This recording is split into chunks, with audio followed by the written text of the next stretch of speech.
On a winter road in Flagstaff, a dog stood alone on the roof of a flooded truck. The water below was freezing fast and rising. But the German Shepherd did not panic. A retired Navy SEAL named Weston Cade pulled him from the flood, thinking he had only saved a lost dog. But when the system took that dog away for 2 days, Weston discovered the rescue was only the beginning. Because Trace was not just a dog, he was the one soul who knew how to calm Weston's daughter when words failed. And in a world of cold files and broken codes, one father had to prove that love could not be denied by paperwork. Stay with this story, then tell us where you're watching from. And if it touches your heart, please like and subscribe to help us reach 5,000 subscribers and keep these stories alive. Weston Cade lived where most people did not expect Arizona to turn white. His cabin stood near the edge of a ponderosa pine forest outside Flagstaff, where winter did not arrive politely. It came over the mountain with silver breath, laid snow across the roof, bent the pine boughs low, and turned every fence post into a quiet old sentinel. In the mornings, sunlight spilled through the trees in thin gold ribbons, soft as honey, bright enough to make a man squint even before coffee. Weston was 52, though his body still carried the hard geometry of military years.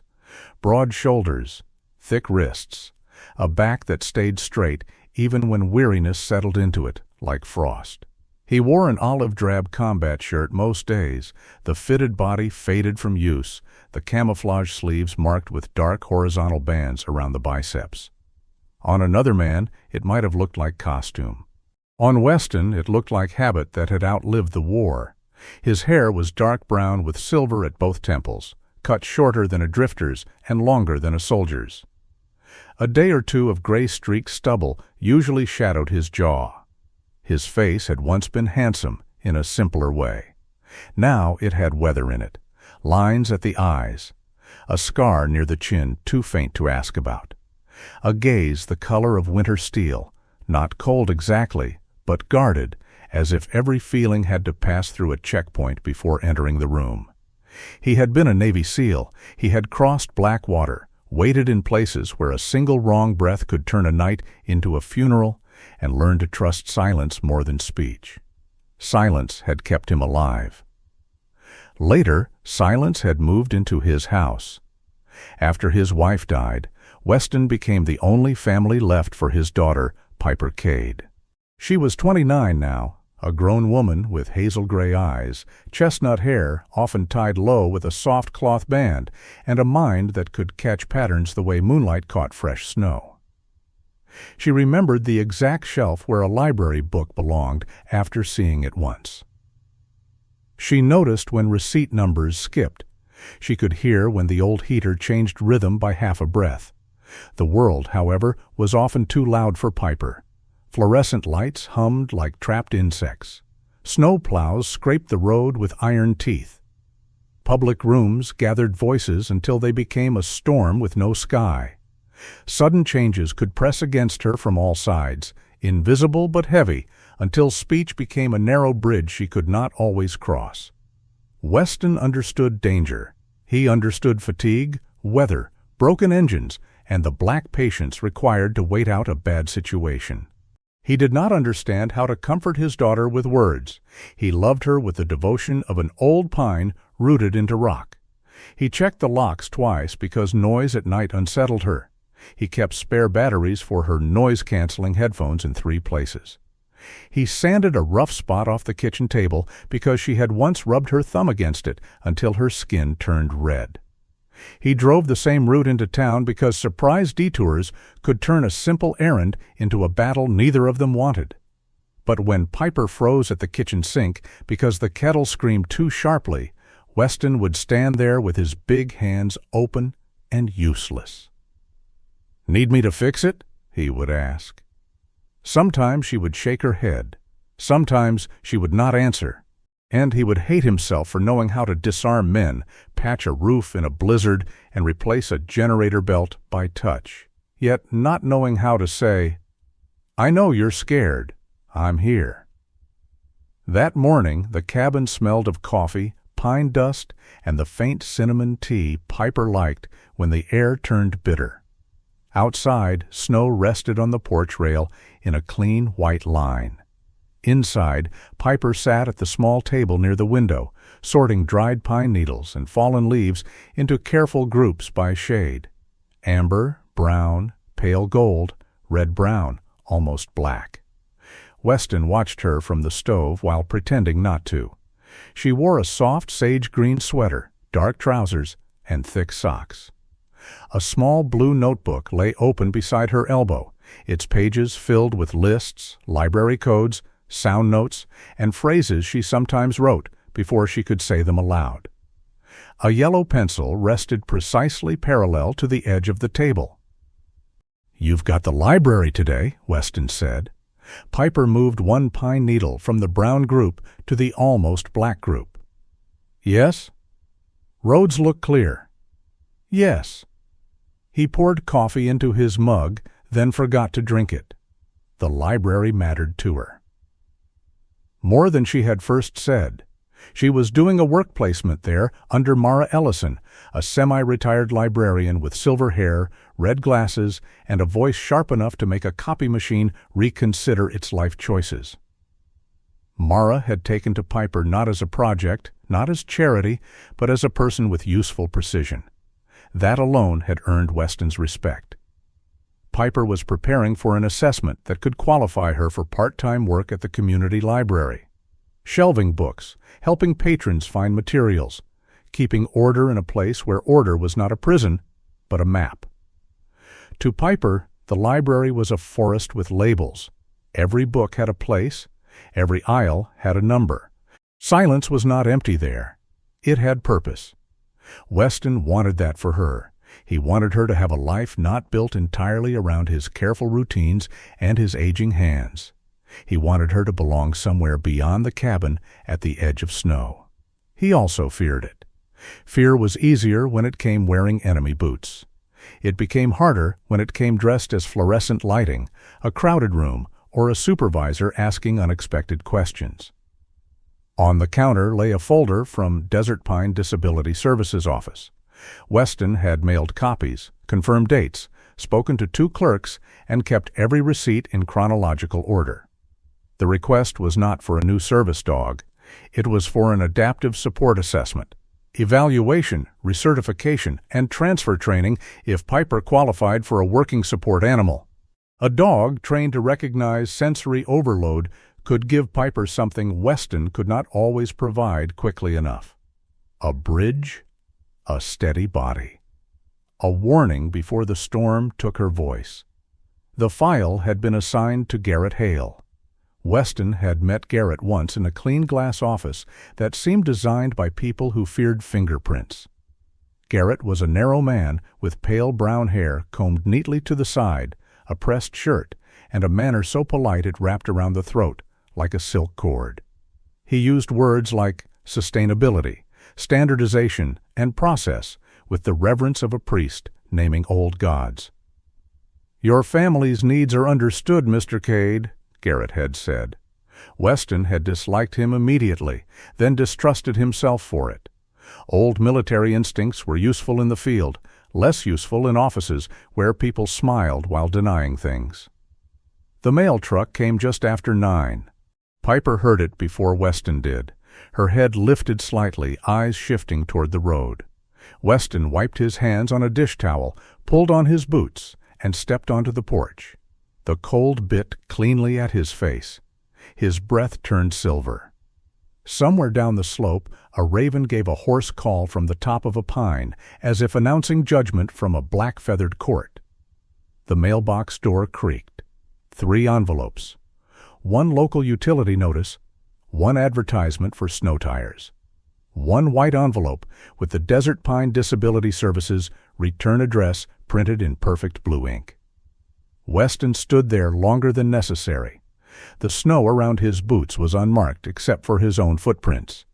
Behind him, the cabin windows glowed warm.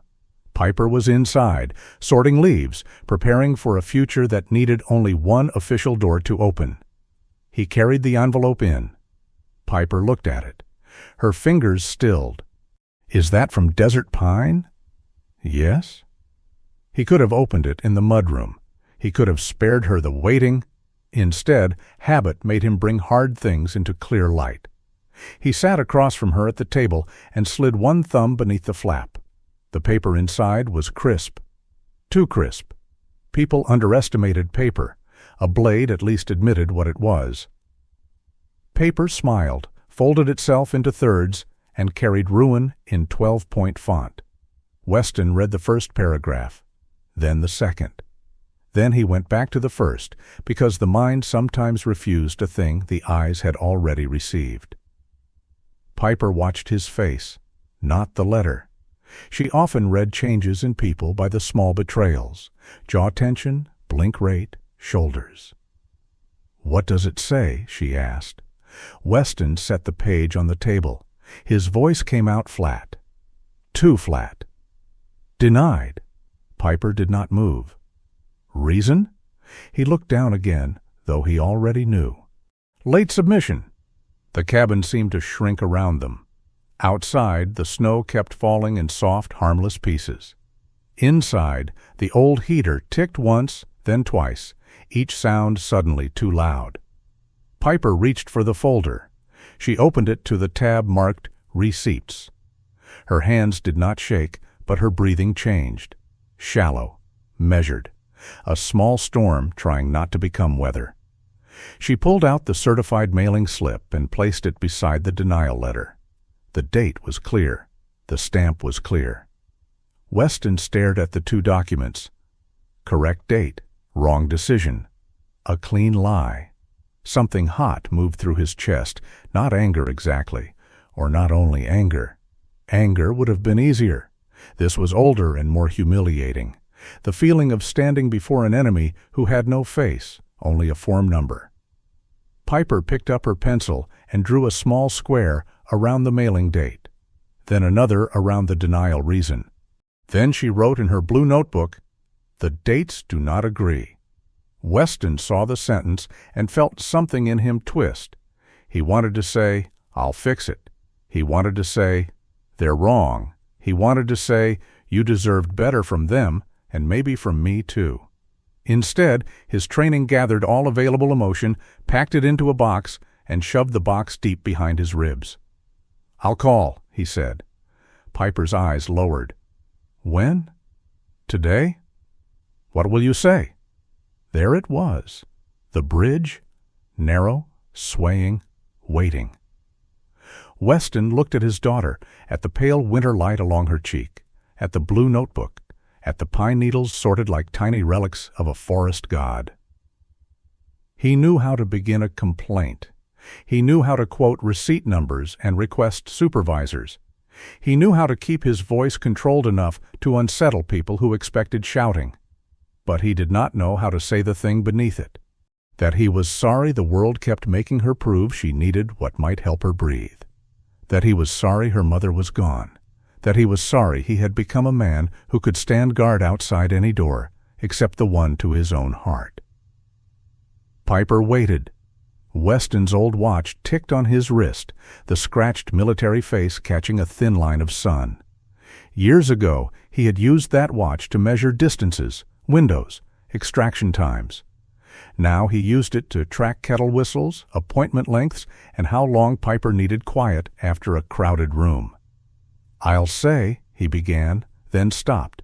His throat tightened. Ridiculous, he thought.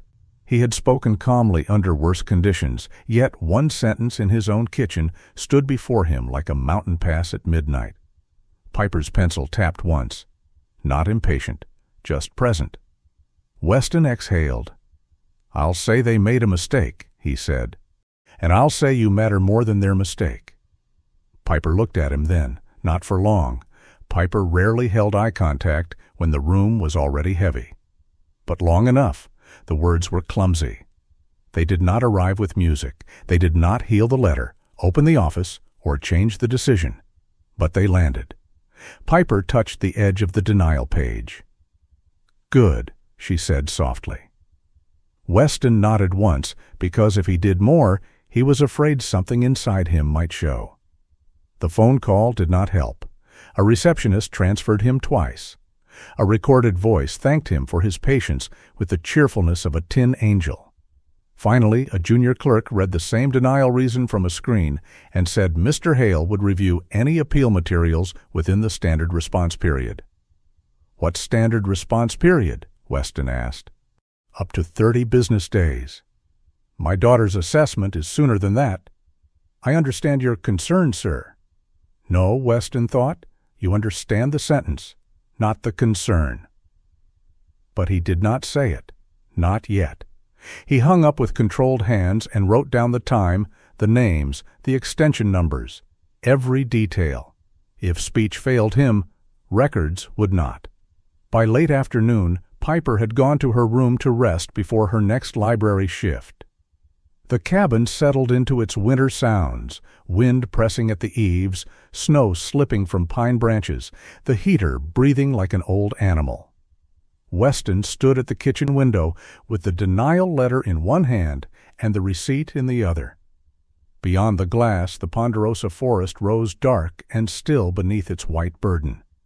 The trees looked patient, ancient, as if they had watched men build systems, name them, trust them, suffer beneath them, and then pretend the systems were too sacred to question. On the table behind him lay Piper's notebook, left open by accident. The dates do not agree. 5 words: calm as snow, sharp as truth. Weston folded the denial letter carefully and placed it back into the folder. Then he set the certified receipt on top, where no one could miss it. He did not yet know about Trace. He did not know about the old trust, the misfiled codes, or the German shepherd waiting somewhere beyond the reach of that quiet house. He only knew that the first door had closed in his daughter's face, and the man behind it had called the lock a process. Outside, snow fell like white ash from a gentle fire. Inside, silence stood between father and daughter, stern and ancient, waiting to see which of them would cross it first. By noon, the snow had begun to lose its innocence. It did not melt gently, not in the old clean way that made gutters sing and children's boots sink into soft slush.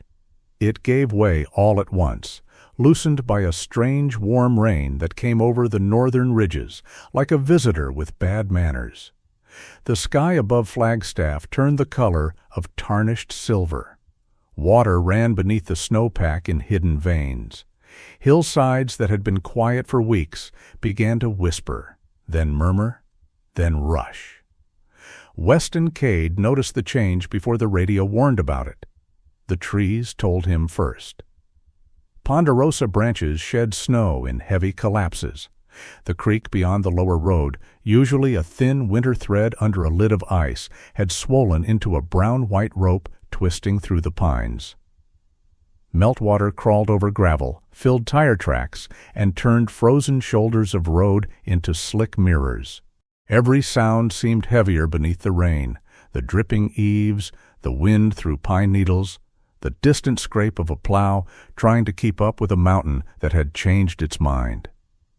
Weston stood on the porch in his field jacket, one hand on the post, listening. Inside the cabin, the denial letter from Desert Pine still lay in its folder, weighted under the certified receipt like a small animal trapped beneath a stone.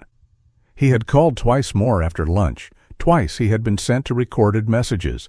Twice a pleasant voice had promised that his concern mattered. He was beginning to hate that word. Concern, it sounded clean. It asked nothing.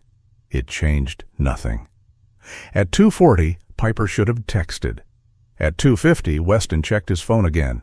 At 3, he called the library. The line rang too long. The old part of him, the part built from weather maps, radio silence, and the mathematics of bad roads, became very still. Not frightened in the ordinary sense. Fright had movement. This was colder than fright. This was calculation. He picked up Piper's spare headphones from the counter, tucked them into his jacket, grabbed a coil of rescue rope from the mudroom, and took the keys from the nail by the door. The truck started with a reluctant cough. Weston backed out slowly, tires crunching over wet snow. The road into town wound through pines and low washes, the kind of road that looked harmless until water remembered gravity.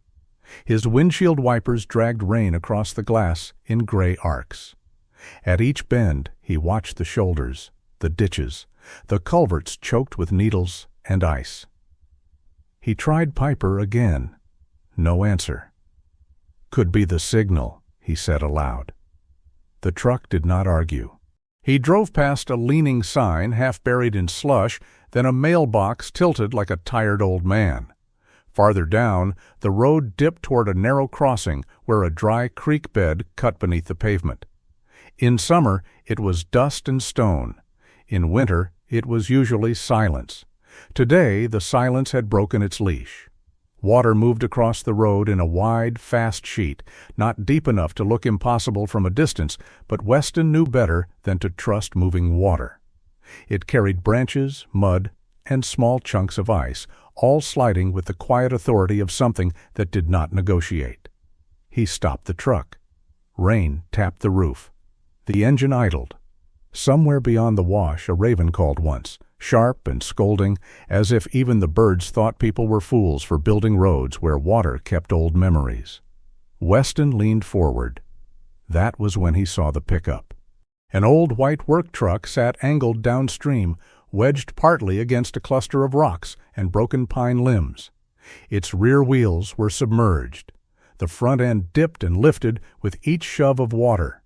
One headlight blinked weakly through the rain, not like a signal, more like an eye that could not stay open. On the roof stood a German shepherd. For a moment, Weston did not move. The dog was large, black and gold, soaked to the skin. Its dark saddle of fur clung flat along its back. Water ran from its chest and muzzle. Its ears stood high, one perfectly upright, the other marked by a small notch along the edge. It was trembling, but not thrashing, not barking in panic, not spinning in circles. It was watching the water. Then it looked at Weston. There are moments in a man's life when the world grows narrow without becoming small.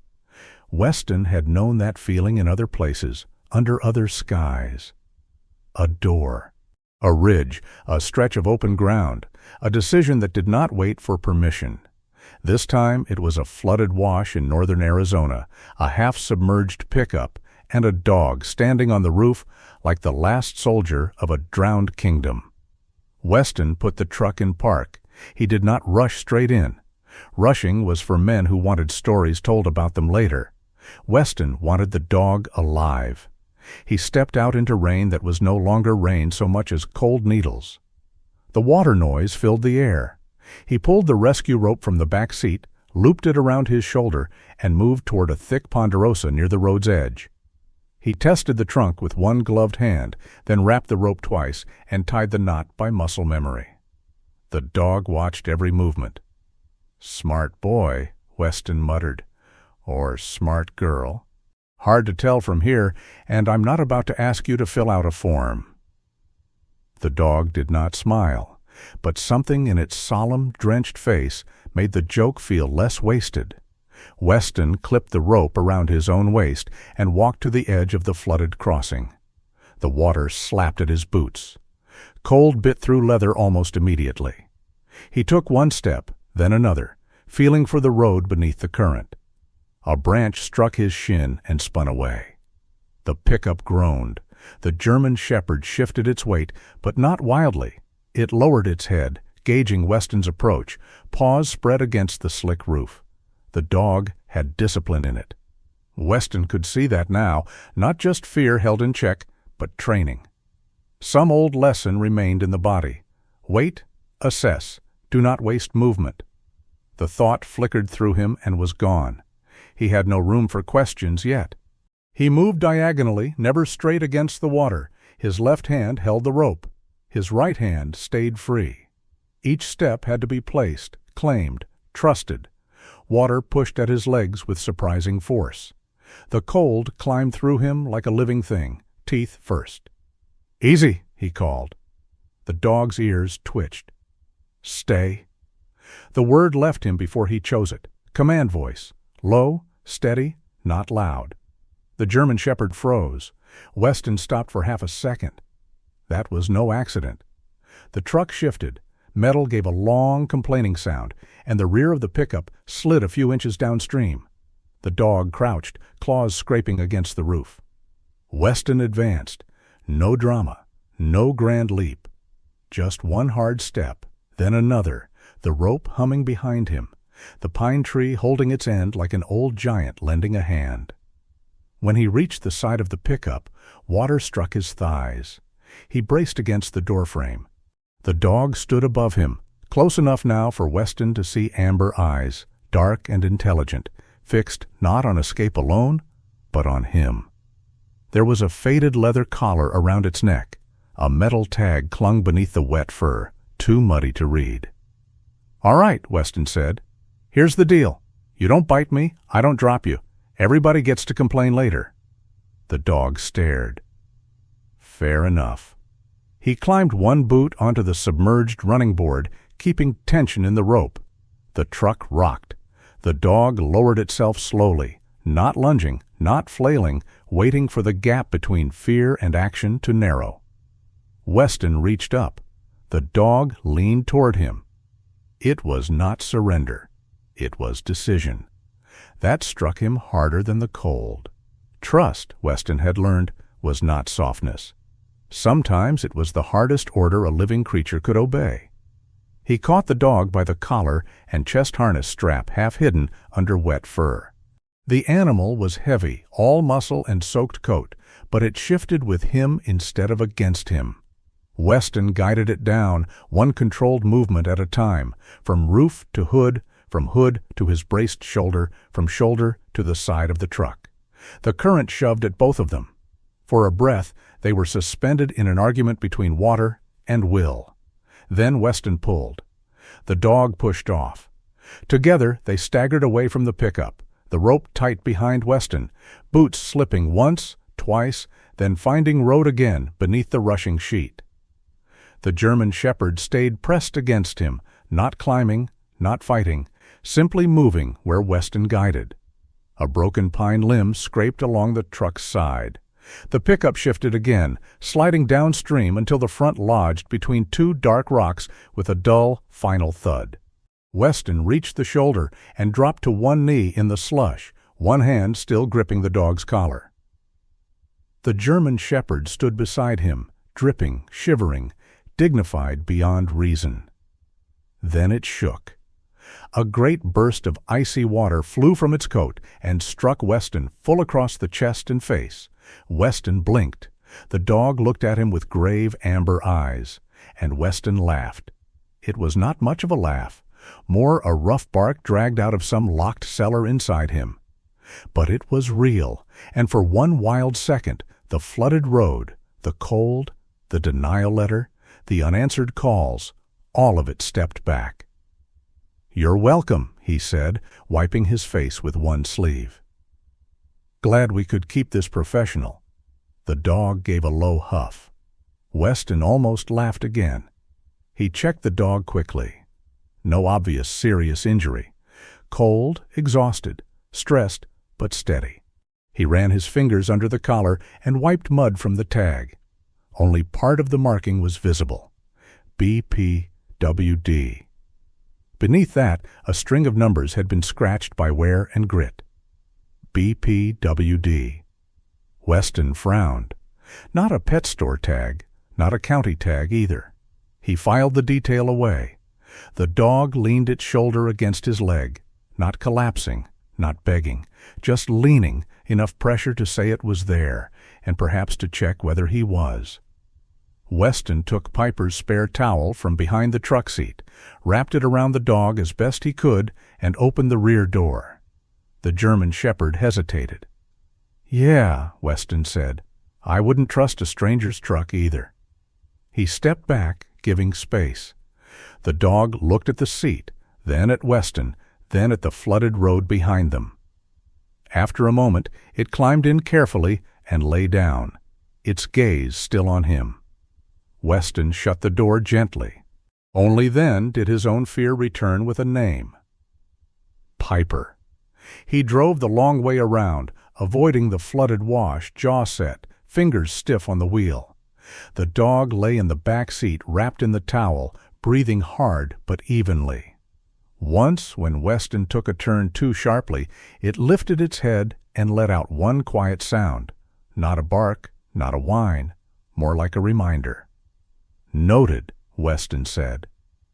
The community library glowed at the end of Cedar Street, warm against the gray afternoon. Its broad windows looked out on a small square where wet snow gathered around benches and bare-limbed trees.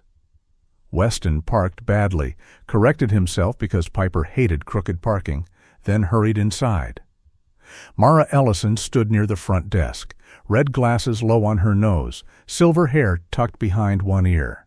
She wore a long, rust-colored cardigan and the expression of a woman prepared to scold both weather and government if either stepped out of line.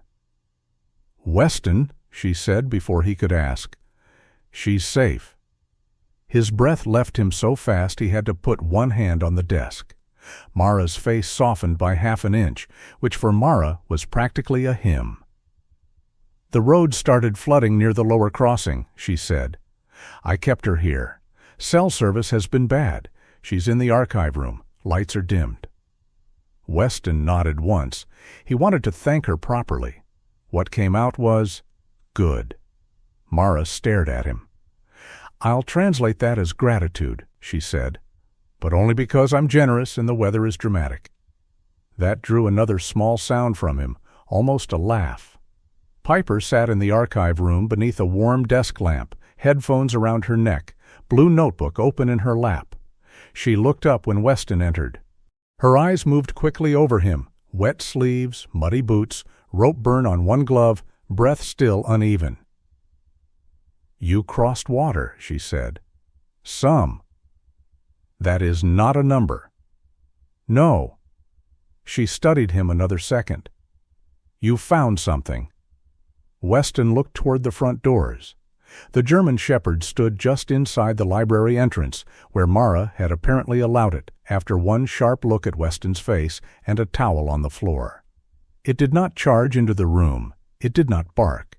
It remained near the threshold, body angled sideways, head lowered slightly, making itself smaller despite its size. Piper went still, not frightened, not delighted either. Attentive. Weston had seen men mishandle dogs by assuming affection gave them rights. Piper did not make that mistake. She stayed seated. The dog stayed where it was. The room held its breath. Mara whispered, "Well, that is the most polite soaked animal I've ever met." The German shepherd took one step forward, then stopped. Piper looked at its ears, its tail, its paws, its breathing. She did not look straight into its eyes for too long. The dog seemed to understand. It turned its head slightly away, then lowered itself to the floor near the doorway, not close enough to crowd her, not far enough to vanish. Piper's fingers relaxed around her notebook. "It knows how to wait," she said. The sentence entered Weston quietly. Not like lightning, like a match struck in a cave. He thought of himself at her bedroom door, holding tools instead of words. He thought of every time he had stepped too close, spoken too late, tried to fix what only needed room. This soaked stray, if it was a stray, had understood in 1 minute what Weston had spent years failing to learn. The dog rested its chin on its front paws. Piper looked at Weston. "What is its name?" "I don't know." "Does it have one?" "Probably." "Can we use a temporary name?" Weston almost said no. Practical reasons rose in him like soldiers called to formation. They needed to call animal control, check a chip, find an owner, make sure the dog was safe, healthy, legally placed. They did not need to name it and invite sorrow to sit at the table with them. Then the dog shifted its head and exhaled, the old leather collar creaking softly. Piper said, "Trace." Weston repeated it. "Trace." Because it was left after the water moved everything else. Mara's face changed. She looked away toward the window, pretending to inspect the snow. Weston crouched near the dog, still leaving space, and wiped more mud from the tag. BPWD. The letters seemed clearer now, as if the name had called them forward. "Trace," he said again. The German shepherd lifted its head. Not eagerly, not theatrically, simply as if it had heard something close enough to truth to answer. They brought Trace home before dark. Mara packed Piper's library materials into her canvas tote and insisted Weston take a stack of old towels. "Do not return them heroic," she said. "Return them clean." The drive back was slow. Rain softened to wet snow. Water still ran in the ditches, but the worst of the wash was behind them. Piper sat in the passenger seat with her hands folded over her notebook. Trace lay across the back seat, wrapped in towels, eyes half open, tracking both of them in the rearview mirror. At the cabin, Weston started the fire, laid towels near the stove, and called the non-emergency county line to report the found dog and flooded truck. He learned enough to settle one question, but raise another. The pickup belonged to Caleb Morrow, a local contract driver. He had been transporting materials from a closed working dog program storage site when the water caught him near the wash. Caleb had gotten out and been picked up by a passing road crew. Minor bruises. No serious harm. His paperwork listed crates, equipment, archive files, and one working dog in transit. No one on the phone could explain why the dog had been on that route, in that weather, under that chain of responsibility. "Working dog?" Weston asked. "That's what the note says," the dispatcher replied. "Program name is Bright Path Working Dogs Trust. Looks like it closed a few years back. Records are messy." Weston looked across the room. Trace lay on the floor near Piper's chair, not touching her, not asking, just near enough that if her breathing changed, he would know. Piper sat with her blue notebook open, pencil moving slowly. "What are you writing?" Weston asked. She did not look up. "Trace came from a place with a name," she said. "Yes? And now he is here. For tonight." Piper nodded. The dog's tail moved once against the floor.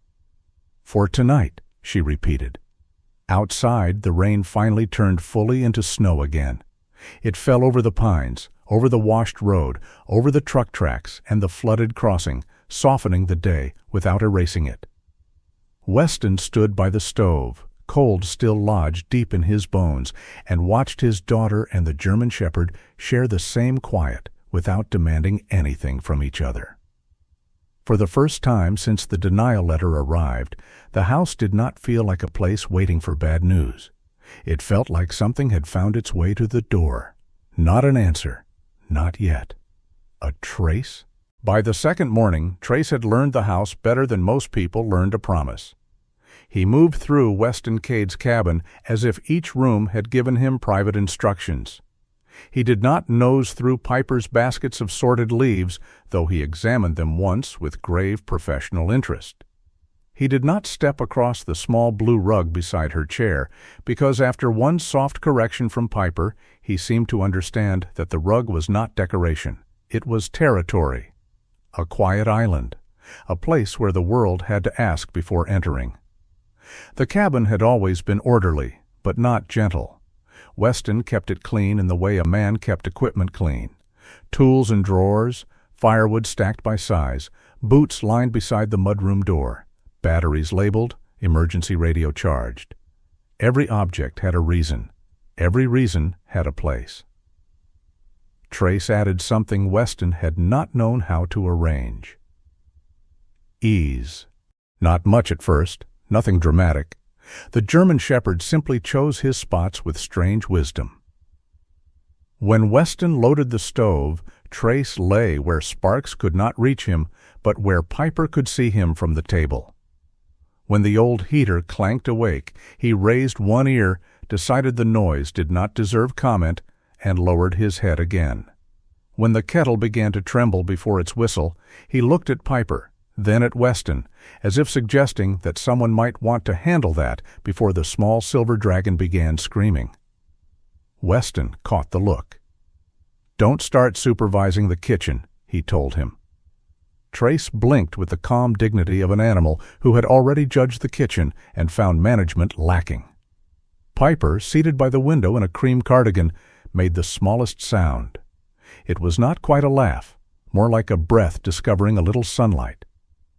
Weston heard it and went still. He did not turn toward her too quickly. He had learned that sudden attention could make a fragile moment fold itself away. Instead, he turned off the kettle before it whistled and poured hot water over cinnamon tea. Trace watched him. "Fine," Weston muttered. "Good call." The dog's tail tapped once. Piper wrote something in her blue notebook. Weston did not ask what. The county dispatcher had told him someone would follow up about Trace's chip and the transport paperwork. Until then, the dog could remain at the cabin as long as Weston reported any changes and brought him in for a veterinary scan. Weston had already scheduled the appointment. He did not like loose ends. He liked them even less when they breathed, watched his daughter with amber eyes, and seemed to understand the house better than he did.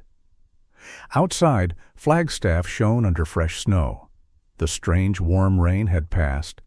The world had frozen again, but not in anger. Ice glittered along the branches. The pines stood tall and dark, their shoulders burdened with white. Sunlight laid itself across the yard in wide sheets, so bright the cabin windows seemed to glow from both sides. Inside, Piper prepared for her library assessment. She spread index cards across the table. Dewey Decimal Ranges, Patron Assistance Scripts, Emergency Exit Steps, Break Schedule, Quiet Room Instructions, Possible Questions. Each card was written in her careful hand. Some had small symbols in the corner, a square for tasks that had steps, a circle for people questions, a triangle for noise risks. Trace sat 3 feet away, watching without leaning over the cards. "That is not food," Piper told him. Trace lowered his head onto his paws. "That means you understand." Weston from the counter said, "Or he's disappointed in the menu." Piper looked at the dog. He would not eat the cards.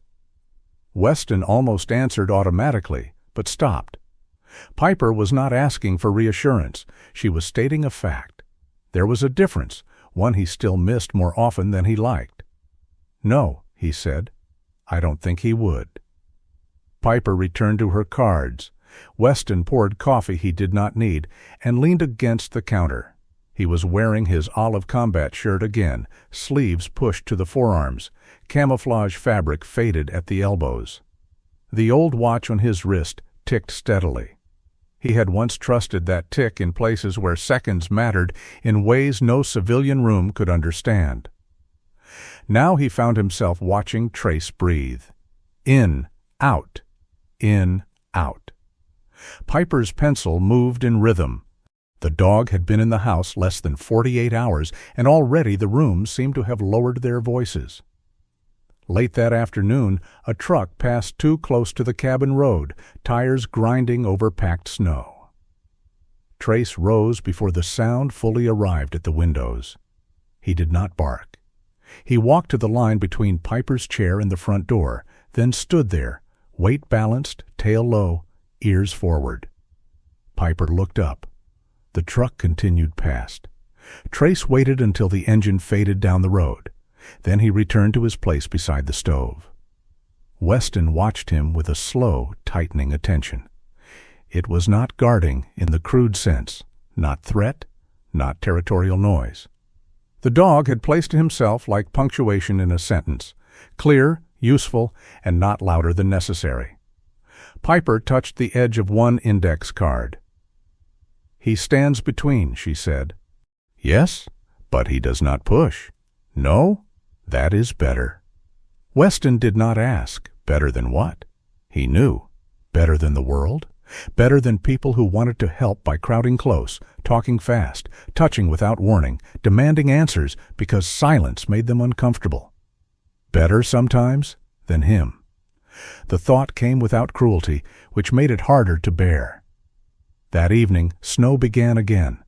Not heavy, not storm snow. It drifted down in slow, separate flakes, each one visible in the porch light before vanishing into the white already gathered below. The cabin held a kind of soft blue dark.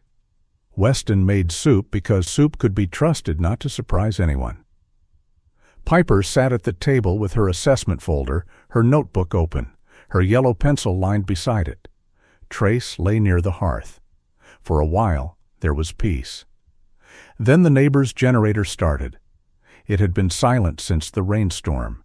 When it came on, the sound did not roar. It was worse than roaring. It began as a low mechanical tremor, a dull vibration that traveled through the walls and floorboards, not loud enough for anger, not sudden enough for alarm, but constant. A buried growl, a pressure without shape. Weston heard it and glanced toward the window.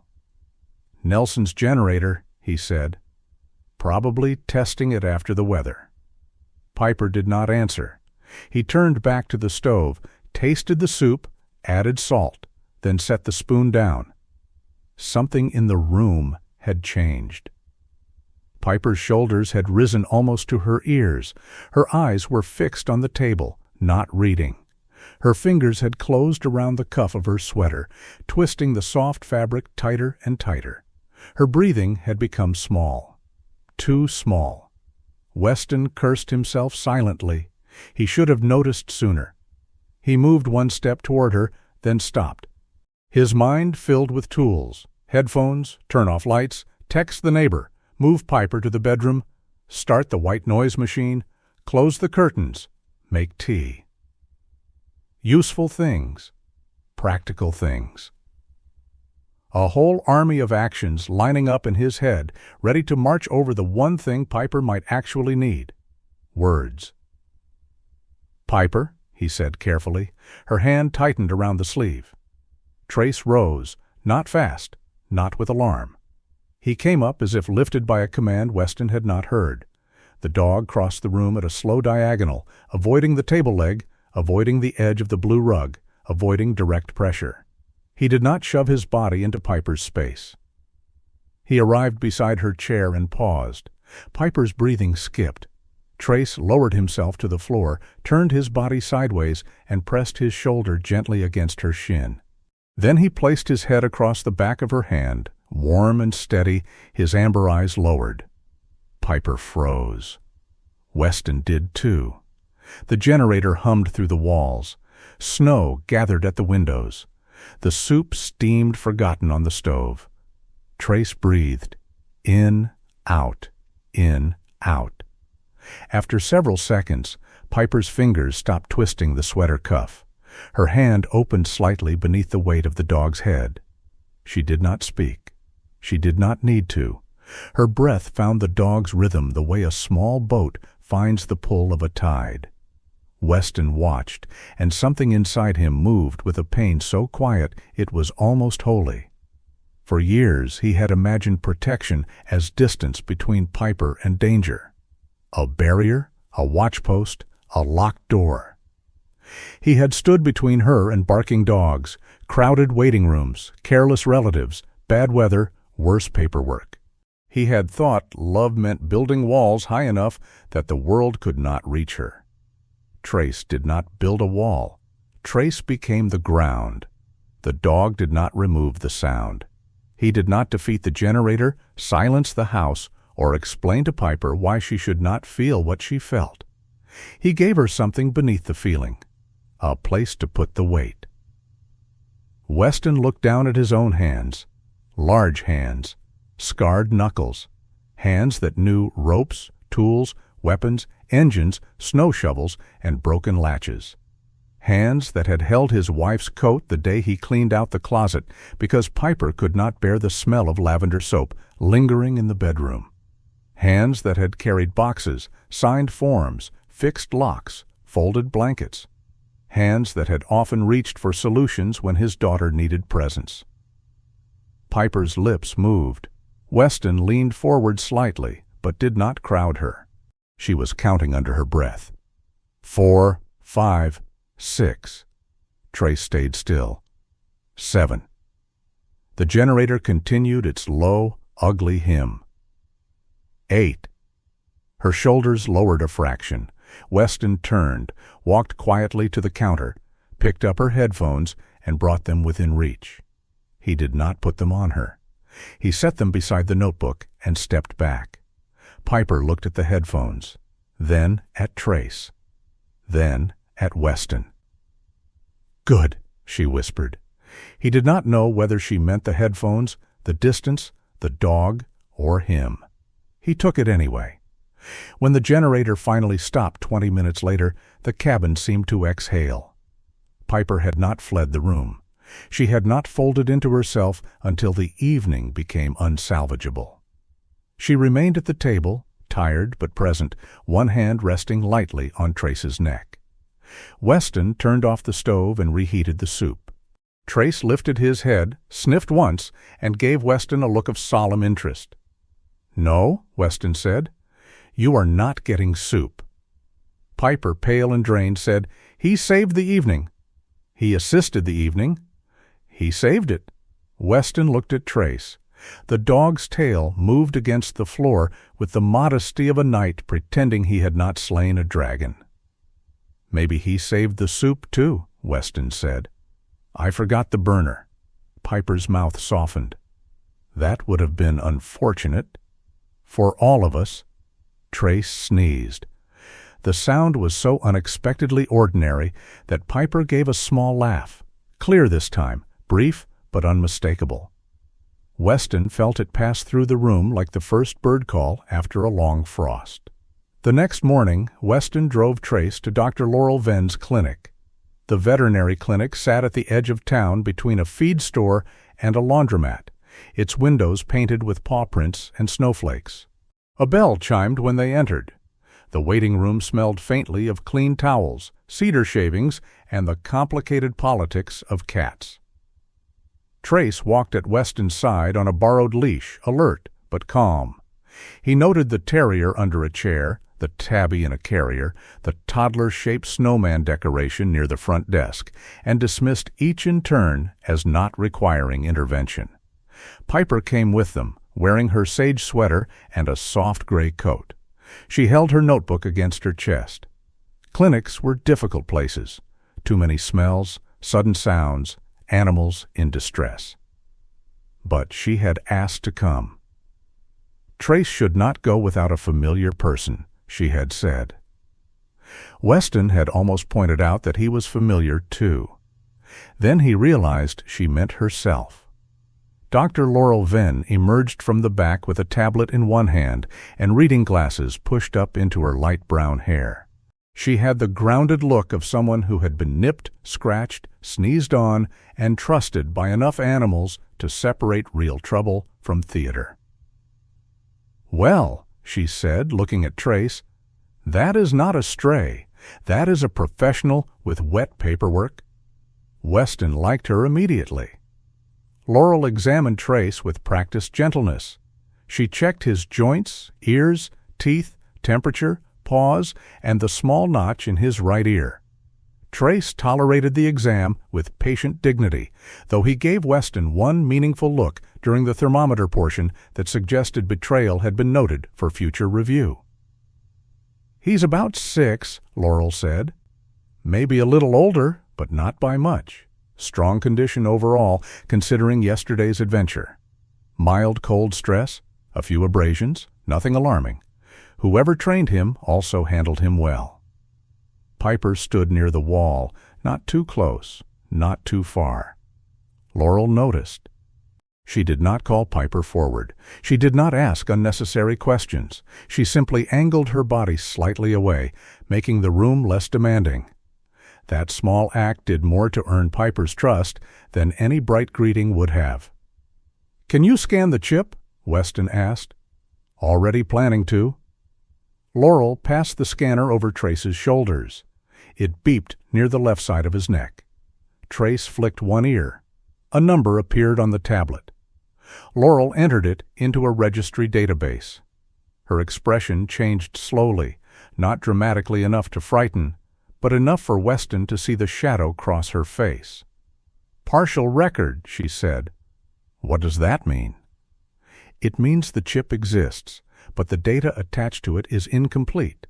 Some fields are missing, some are locked behind an old organizational account." She tapped again. "I have a code here, BPWD." "Same as the tag," Laurel nodded. "Bright path." "Working Dogs Trust." Piper's pencil moved in her notebook. Laurel continued. "They were a nonprofit, specialized in working dogs for adults with autism, veterans' families, and people who needed sensory or mobility-related support. Small organization, good reputation from what I remember. Closed about 3 years ago after a messy administrative transition." "Closed how?" Weston asked. "The kind of closed where nobody admits anything went wrong, but every record looks like it was packed in the dark." Trace sat near Piper's chair now, not touching her. Close enough. Laurel watched him for a moment. "What has he done since you brought him home?" Weston described the house, the truck noise, the generator, the way Trace positioned himself. He kept his voice controlled, factual. But when he reached the part about Piper counting with Trace's breathing, Laurel stopped typing. She looked at the dog differently then, not as a found animal, as a worker whose old language had survived the loss of his papers. "That is trained behavior," Laurel said. "Not a trick, not simple obedience. He recognized a sensory overload pattern and applied grounding pressure without crowding her. That takes specific conditioning, good temperament, and a lot of careful work." Piper looked up from her notebook. "Grounding pressure," she repeated. "Yes," Laurel said. "The body can sometimes borrow calm from another body." Piper considered that. "Trace is good at lending." Laurel smiled, but not too brightly. "That may be the best clinical description I hear all week." Weston looked at Trace. The dog's amber eyes were half closed, his shoulder nearly touching Piper's boot. Laurel printed the scan report, wrote notes in purple ink, and attached a temporary health clearance. "I'll flag the chip inquiry, but I want you to understand something. A dog with this training history may have legal and organizational records attached. Until we know more, keep every call, every form, every name. Don't let anyone wave him away as just found property." Weston slipped the papers into a folder. "Why would the record be incomplete?" Laurel's mouth tightened. She chose her words carefully, the way kind people did when the truth had sharp corners. "This dog once belonged to a system that was supposed to be kind," she said. "But it looks like that system died before the kindness finished reaching him." The sentence settled over the room. Piper looked at Trace. Weston looked at the file. For a moment, no one spoke. Even the dogs in the waiting room beyond the door seemed to pause, as if the clinic itself had heard. On the drive home, the sky cleared. Snow flashed bright along the roadside. The pines lifted their white branches toward a clean blue break in the clouds. Piper sat in the passenger seat with Laurel's printed report on her lap, reading the same line again and again. Grounding pressure response observed. Trace lay across the back seat, dry now, brushed clean, wearing his old leather collar with the muddy tag, wiped enough to show the faded letters. BPWD. At a red light, Trace raised his head and placed his muzzle gently between the front seats, not on Piper, not on Weston, but in the space between them. A bridge made of breath and fur. Weston glanced at him in the mirror. "You're going to complicate things, aren't you?" Trace huffed softly. Piper did not look away from the report. "Maybe he is simplifying them," she said. Weston had no answer for that. Outside the truck, the winter world shone as if washed clean. Inside, Weston felt the old silence shift. It did not disappear. It was too ancient for that, too long fed by grief and habit, but it moved enough to leave a narrow path. Trace rested his head in the gap between father and daughter, and for once, Weston did not try to fill the silence. He let the dog hold it. Weston Cade did not believe in mysteries that glowed in the dark. In his experience, the dangerous things were usually dull. A wrong date, a missing signature, a number copied from one box into another by someone who never had to look at the person behind it. A polite voice saying the system required patience, as if patience were a medicine and not sometimes another name for being left outside in the cold. The morning after Dr. Laurel Venn scanned Trace's chip, Weston spread the papers across the kitchen table. There was the printed veterinary report with Laurel's purple ink notes. There was the partial microchip record, the muddy collar tag now cleaned enough to show the faded letters BPWD, the dispatcher's note about Caleb Morrow and the transport truck, and Piper's denied support file from Desert Pine Disability Services. Trace lay near the stove, dry now, brushed into a handsome shape again. In sunlight, his black saddle fur held a blue shine, and the gold along his legs looked almost honey-colored. His muzzle, lightly silvered, gave him the look of an old knight pretending retirement had been his idea. Piper sat at the table beside Weston, her blue notebook open, her yellow pencil resting across the page. She did not touch the papers yet. That was one of the things Weston had learned to respect. Piper did not rush into disorder. She studied its edges first. She looked at corners, headings, dates, printed codes, the empty spaces where something should have been. "Too many papers," Weston said. "Yes? You want me to move some?" "No." Piper's eyes moved from one sheet to another. "They are loud, but not because of sound." Weston understood that better than he might have a week ago. The papers were loud because each one wanted to be believed. Trace lifted his head when the truck of the county road crew passed outside. He rose, placed himself halfway between Piper and the front door, waited until the engine faded, then returned to the stove. No bark, no drama, just a comma placed correctly in the sentence of the room. Weston watched him. "Show off," he muttered. Trace settled with royal patience. Piper wrote in her notebook, BPWD. Bright Path? Weston had made a few calls already. None had given him much. Bright Path Working Dogs Trust had once been registered in Arizona as a small nonprofit, then had merged its assets and records into a larger administrative network after funding trouble. Public websites had vanished. Old phone numbers led nowhere. One recorded message still thanked callers for reaching Bright Path and then advised them to contact a directory that no longer existed. It was like calling a ghost that had outsourced its haunting. Weston could search, but not well enough. He knew maps, tools, weather, and people's eyes. He could spot a lie in a room, but digital archives made him feel like a man trying to track footprints across water. So he did something that did not come naturally. He asked for help. By late morning, he and Piper drove to the Flagstaff Community Library. Trace came with them on a borrowed leash and an old towel folded in the back seat, though Weston still kept him outside the main entrance until Mara Ellison herself opened the door. Mara stood framed in the library's warm light. Silver bob neat, red glasses low on her nose, a long cardigan the color of rusted leaves wrapped around her narrow frame. She looked at Weston, then Piper, then Trace. "I assume," she said, "this is either a very large patron or the reason you called me before coffee." "Both, maybe," Weston said. "Does he have a card?" Piper answered before Weston could. "Not yet." Mara considered Trace. Trace sat down without being asked, body angled away from Piper, just enough to give her room. Mara said. "Better manners than half the town council." She let them into a side research room where the lights were softer and the door could stay partly closed. Piper took her usual chair near the wall. Trace chose a place between the table and the doorway, not blocking anyone, not far from Piper. Mara noticed that. Her expression changed by one quiet degree. Weston set the folder down. "I need to know what Bright Path was," he said. and why Trace's record is half gone. Mara pulled her glasses down with one finger. Records are never gone.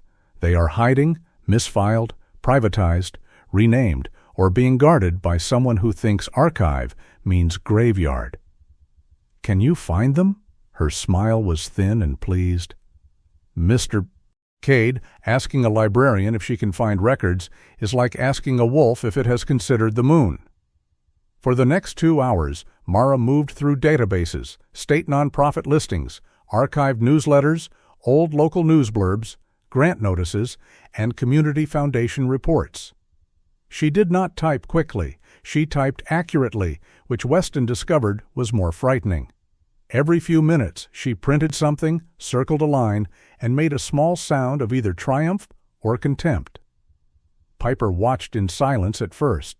Then she began arranging the printed pages into groups.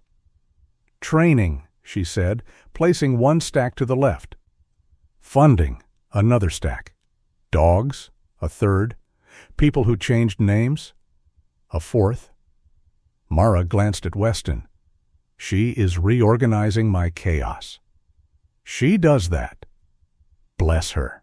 Chaos gets arrogant when unsupervised. The first clear photograph appeared in an archived Bright Path newsletter from 6 years earlier. It showed a German shepherd sitting beside a man in a wheelchair on a sunny porch. The dog was younger, darker around the muzzle, but the left shoulder had the same curved patch of deeper fur, like a hook-shaped brushstroke. Piper's pencil stopped. "Trace," she said. Weston leaned closer. The caption read, "Ranger, trained through Bright Path's Adult Sensory Support and Veteran Family Placement Program." "Ranger," Weston said softly. Trace, from his place near the door, lifted one ear. Not both. Just one. Piper looked at him. He had a name before. Mara's face lost some of its humor. Most lost things did.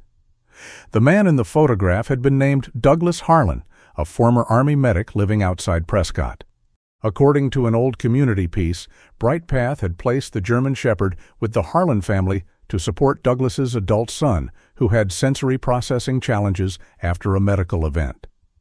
Later records showed Douglas had passed away from illness. His family had established what the article called a restricted care trust for Ranger's continued support, including veterinary costs, transfer training, and placement with another qualified adult if the original household could no longer keep him. Weston read the paragraph twice.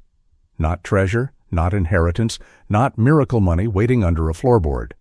A responsibility. Someone had loved that dog enough to plan for the day they could not be there. Piper touched the edge of the old photograph. "Ranger," she said again, testing the shape of it. Trace looked at her, then lowered his head. Weston felt a strange, respectful ache. Trace had arrived in their lives carrying not only training, but grief that belonged to strangers. A name given by one family. A new name offered by Piper. Two names, both true in different weather. Mara printed the trust reference and followed its trail through state filings. The trust had not disappeared. It had been transferred to a community bank for restricted use, then tied to a service placement review process after Bright Path closed. The review process had eventually been routed through Desert Pine Disability Services Office for eligibility verification. Weston saw the name before Mara said it. Garrett Hale. It sat at the bottom of the routing note, clean and small. Final eligibility review, G. Hale. The room seemed to tilt inward. Mara leaned back. "Well, there he is." Piper pulled the denial letter from Weston's folder and placed it beside the printed routing note. Her hands were careful, but her breathing sharpened. Trace rose quietly and came nearer, stopping at the edge of her space.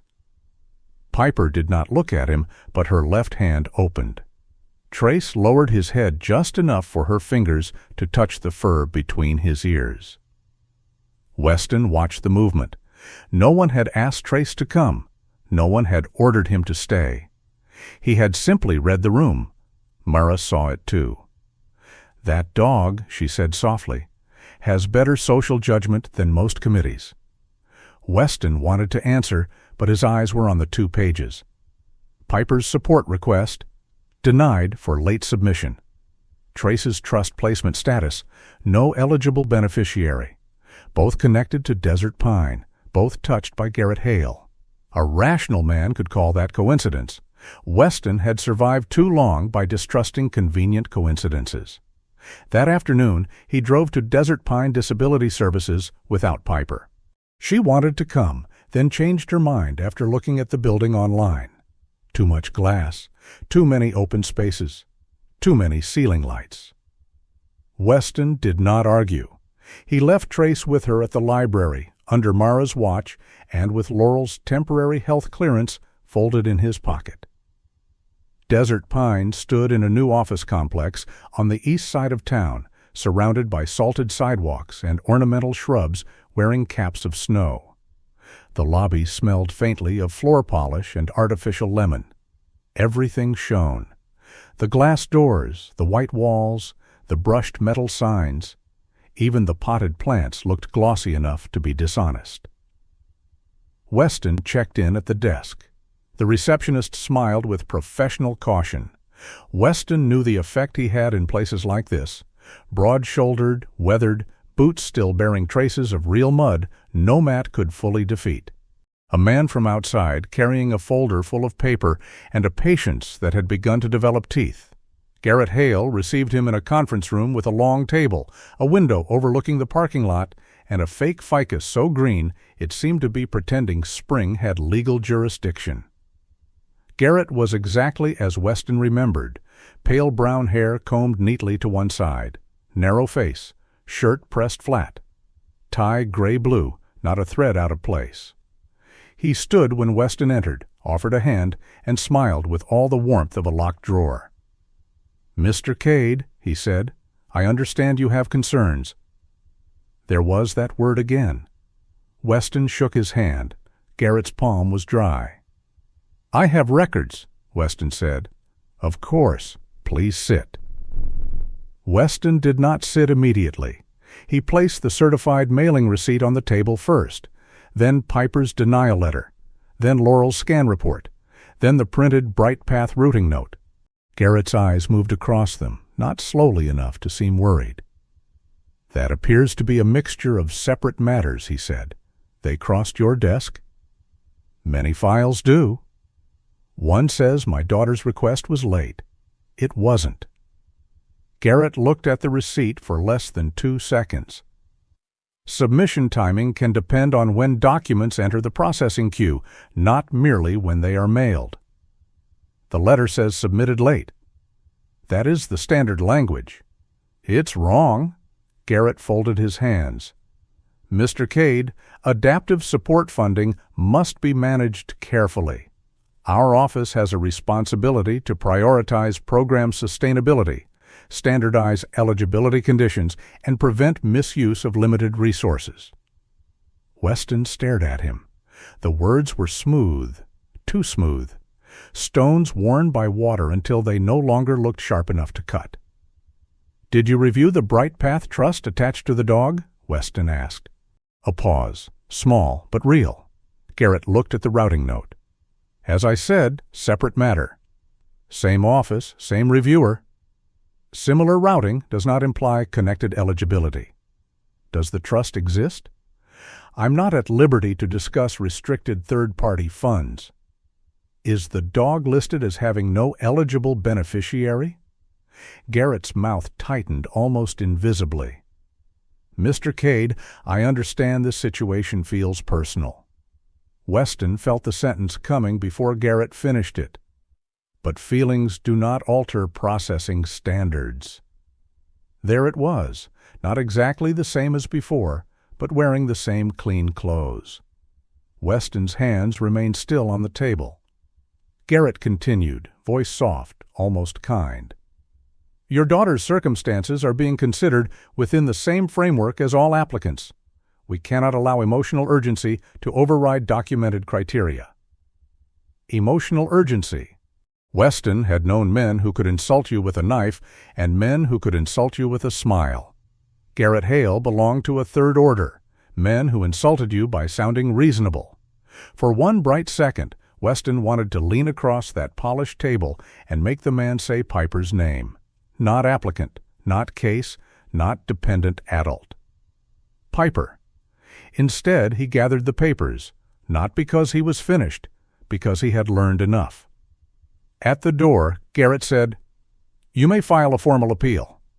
Weston turned back. "I will." Garrett nodded, as if granting a small kindness. "The review period may take time." Weston looked at the fake ficus, the shining table, the window where the parking lot snow lay in perfect plowed ridges. Then he looked at Garrett. "Snow takes time too," he said. "Still breaks roofs when people pretend it isn't there."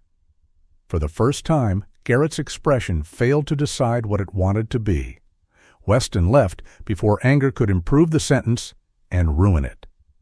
By the time he returned to the cabin, evening had turned the snow blue. Piper sat at the kitchen table with copies Mara had sent home in a folder.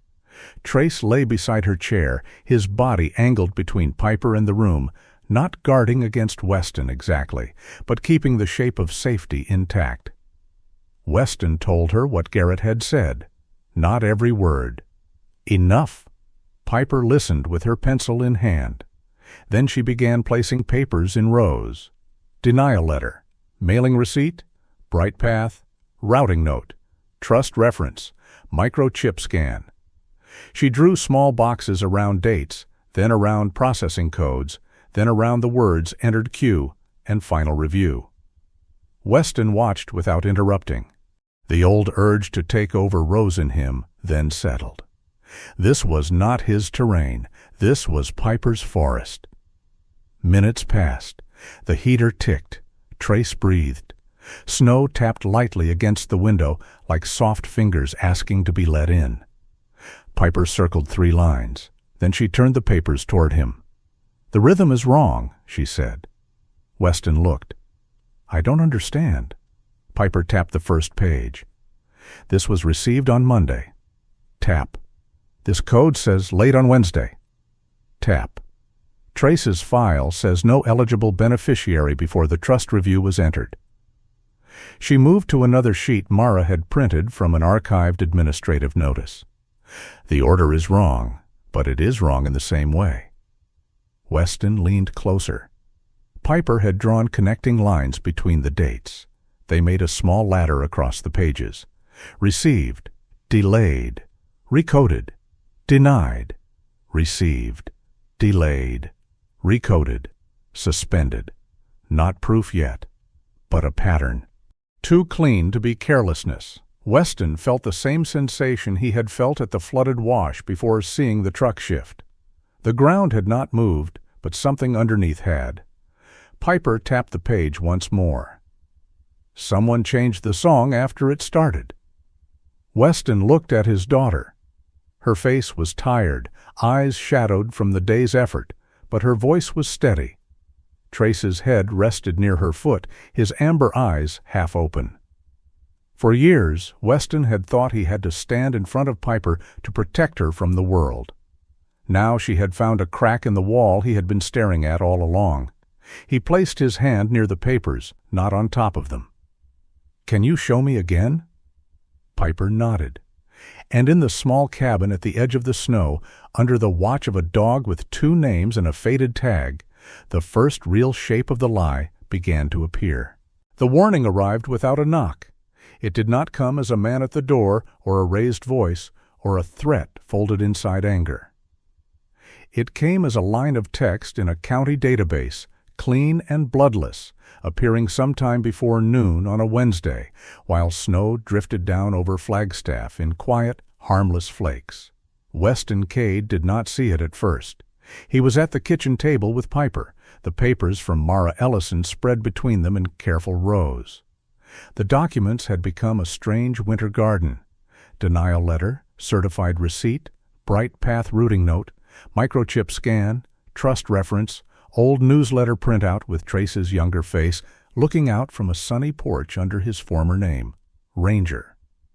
Piper had arranged them by time rather than by source. People put papers in the wrong order, she had said that morning. Weston had looked at the rows. People do a lot of things in the wrong order. That is why they miss the pattern. Trace lay beside Piper's chair, his body angled toward the front door. He had been quiet all morning, except for one soft huff when Weston dropped a pen and then tried to blame gravity in a tone that fooled no one. The dog's amber eyes followed the room without disturbing it. For 3 days, Weston had been gathering names, dates, and proof. He had called Desert Pine twice more and received only polished walls of language. Garrett Hale was reviewing relevant materials. Garrett Hale would respond within the appropriate time frame. Garrett Hale appreciated Weston's continued patience. Weston had not been patient. He had been controlled. There was a difference. Around 2 in the afternoon, a county vehicle turned into the snow-packed drive. Trace lifted his head before the tires crunched over the last bend. He stood, not sharply, but with full attention. Piper's pencil stopped moving. Weston saw the change pass through the dog first, then through his daughter. "Truck," Piper said. "Yes?" "Not Mara." "No?" Weston stood and looked through the front window. A white county animal control vehicle rolled to a stop near the porch. On the side door was the Coconino County seal and the words Animal Control Services in dark blue letters. The engine shut off. For a moment, nothing happened. Then a woman stepped out. She was around 40, maybe a little more, built sturdy in the way of people who worked outdoors and knew winter did not care about rank. Her dark hair was tucked under a navy knit cap. She wore a heavy county jacket with a patch on one shoulder, waterproof cargo pants, gloves clipped to her belt, and boots crusted with road salt. A yellow whistle hung from a cord at her chest. Her face had the tired honesty of someone used to being blamed for rules she had not written. Weston opened the door before she knocked. Cold air entered with her. "Mr. Cade?" she asked.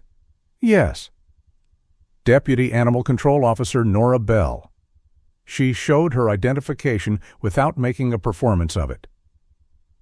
"I need to speak with you about the German Shepherd reported from the flood incident." Trace stood behind Weston now, several feet back, calm but watchful.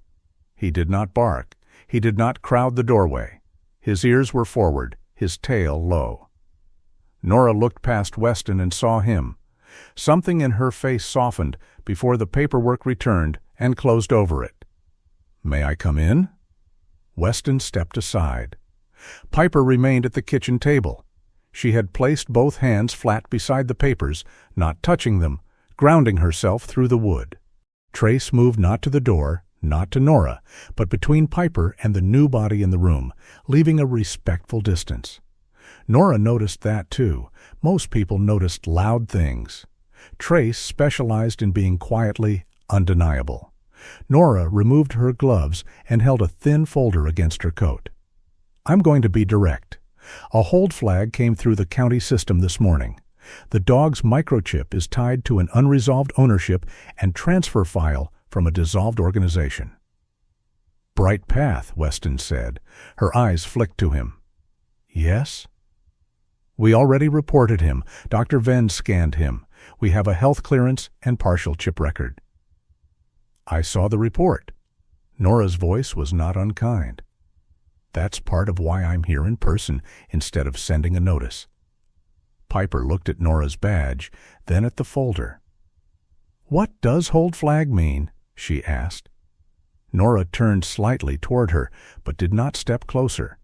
Good, Weston thought. She knew enough not to fill space simply because she could. "It means the county has to verify who has legal authority to keep or transfer him," Nora said. "It does not mean anyone here did something wrong." Piper's fingers pressed harder into the table. "How long?" 72 hours, usually." "Where?" "At the county holding facility. It's heated, staffed. Dogs are checked twice a day, more if needed." Trace looked at Piper when Nora said dogs, as if the word had been placed badly. Weston heard his own pulse. "Usually," he said. "What if the flag is wrong?" Nora met his eyes. Then he comes back. "What if the flag was put there for a reason that has nothing to do with ownership?" A small pause. Nora looked at the papers on the table. She saw the certified receipt, the Bright Path printouts, the highlighted dates. She saw the old newsletter photo with Trace under another name.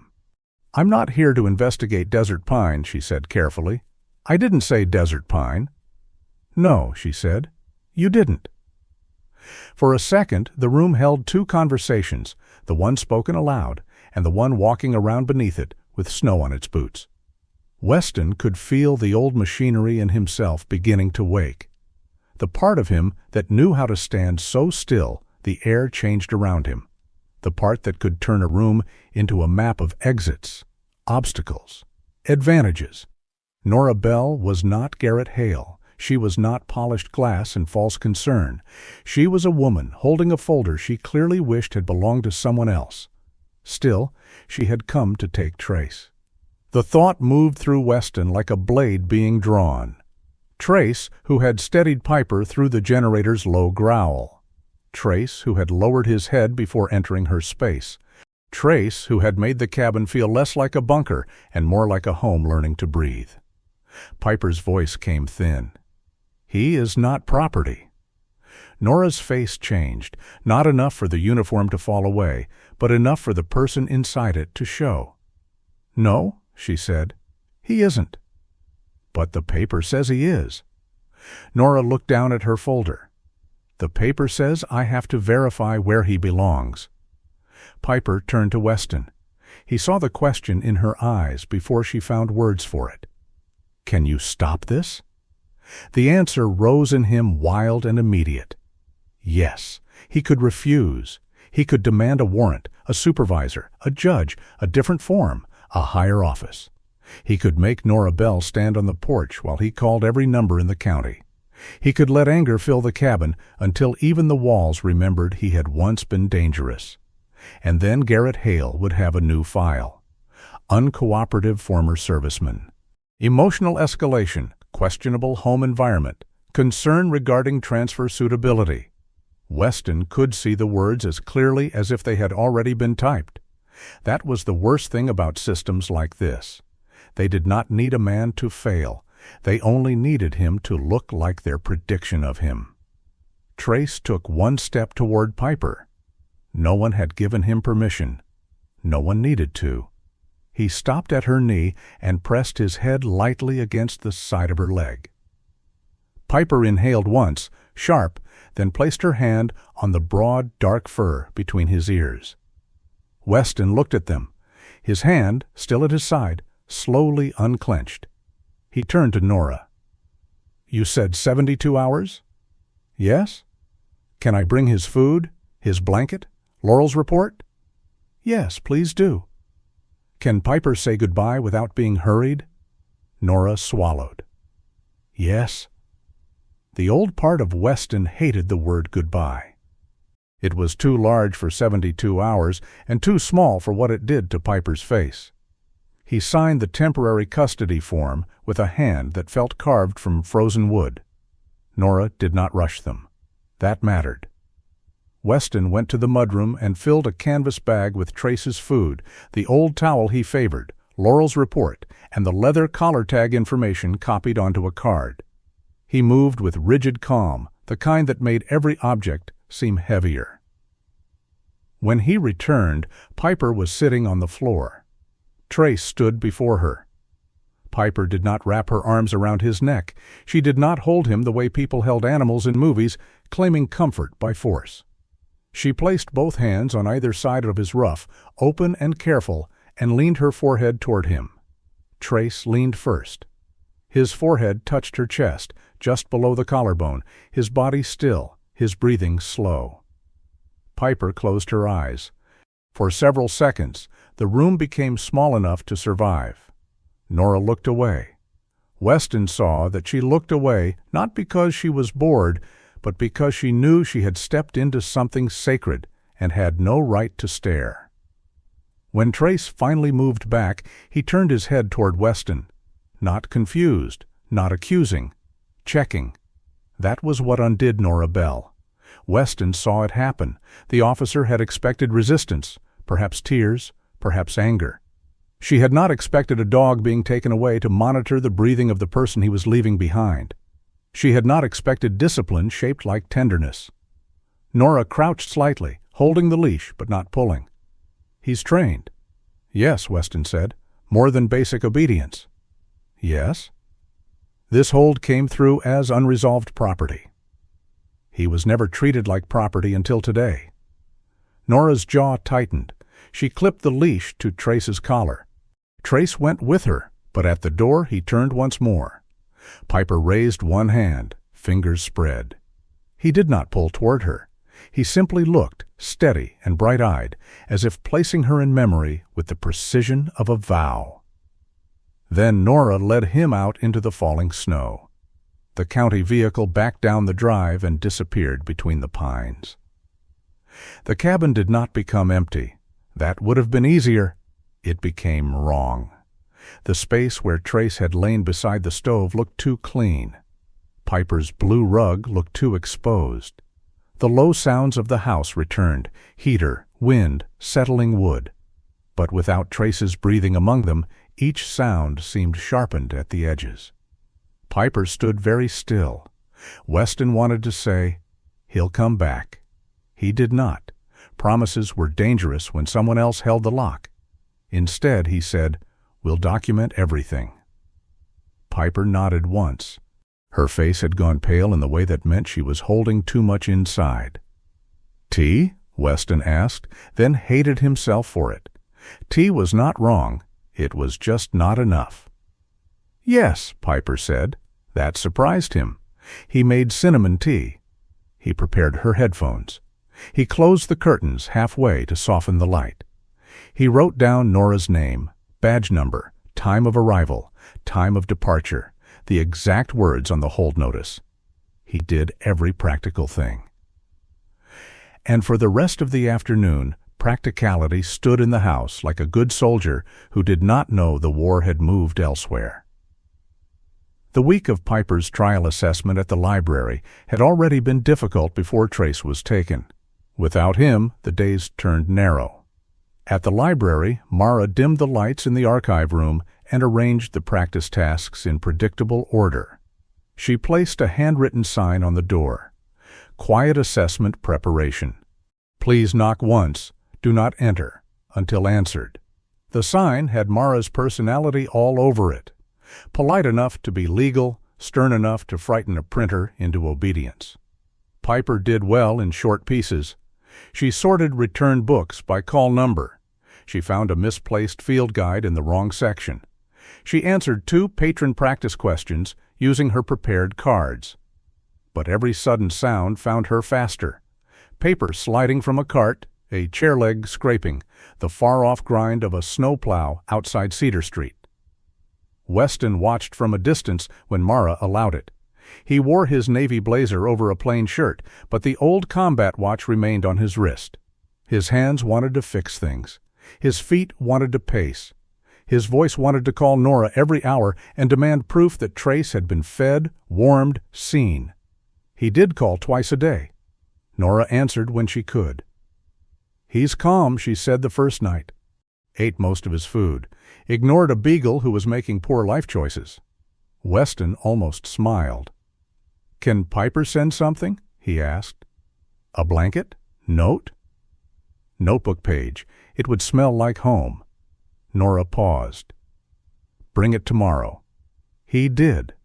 Piper wrote only one sentence on a sheet from her blue notebook. "Trace, this is still your place." Weston folded it carefully and gave it to Nora at the facility desk. Through a small interior window, he caught a glimpse of Trace in a clean kennel run, sitting upright on the towel from home. Trace saw him. The dog did not bark. He rose, came to the gate, and placed his nose near the metal. Weston placed 2 fingers against the glass. "Working on it," he said. Nora stood beside him, arms folded. "The flag is strange," she said quietly. Weston did not look away from Trace. "How strange?" "It didn't originate from an owner complaint. No person called claiming him. It came through a linked administrative feed." She glanced toward the front desk, lowering her voice. "That's not proof of anything, but it's not how I expected this to start." "Desert Pine?" "I can't say that yet." "But you looked." Her mouth moved, almost a smile without humor.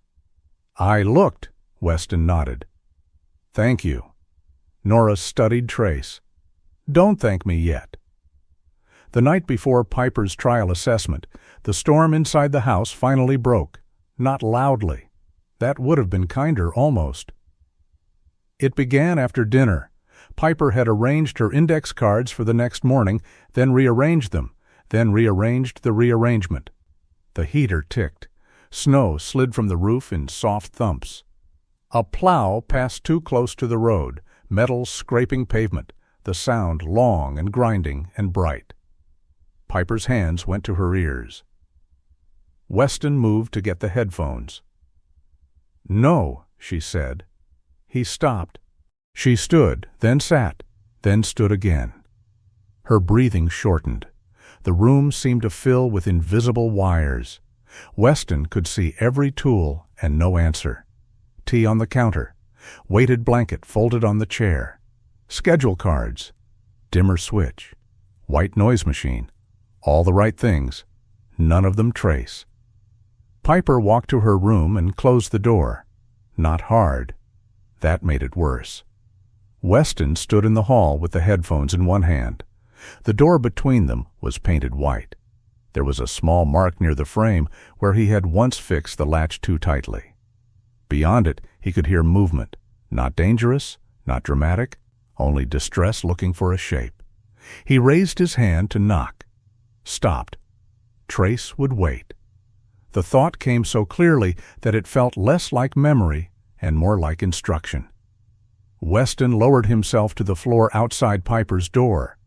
His back met the wall. His knees bent awkwardly. Age objected, old injuries added formal complaints, and the floor was cold enough to have opinions. He ignored all of it. For a while, he said nothing. The house breathed. Snow tapped the window at the end of the hall. Somewhere in the kitchen, the old clock marked seconds with unnecessary confidence. Weston looked at his hands. He had signed papers with those hands, held ropes, carried his wife's boxes, closed doors, opened doors, fixed doors.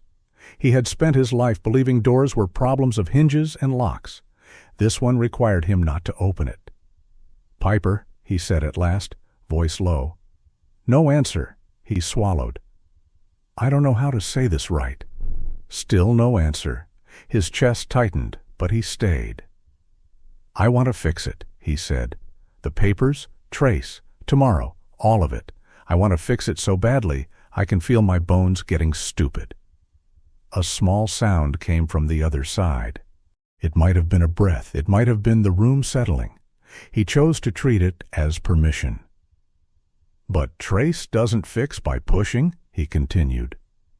"He waits, so I'm going to wait." He stared at the opposite wall.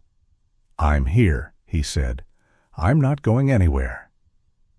The silence after that was long, long enough for doubt to arrive, unpack a suitcase, and begin criticizing the furniture.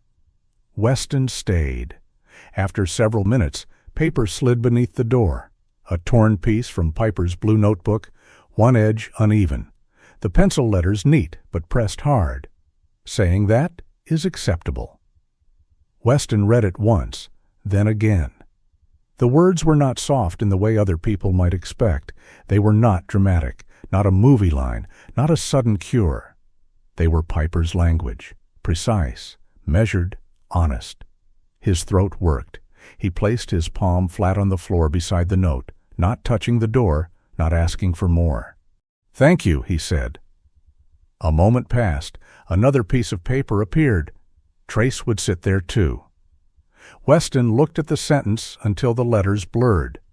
Not because of sorrow alone, because for once, in a house that had lost too much and held too much, he had not failed by being unable to solve the thing. He had stayed where the hurt could find him. The floor was cold. His knees ached. The hallway light buzzed faintly. Weston Cade, who had once crossed the world with weapons and orders, sat outside his daughter's door and learned the shape of courage without movement. In the kitchen, Trace's empty place by the stove waited. Outside, snow kept falling over the pines, quiet as a promise that had not yet learned how to speak. Mara Ellison found Evelyn Rusk the way librarians found things the world had tried to misplace. Not with magic, not with luck, with patience, old directories, a stubborn refusal to trust broken links, and the quiet fury of someone who believed records were not dead leaves to be swept into corners. "She is not listed under Bright Path anymore," Mara told Weston over the phone, "but she appears in 2 annual reports, 1 grant filing, and a very unflattering meeting transcript from 7 years ago." Unflattering to who?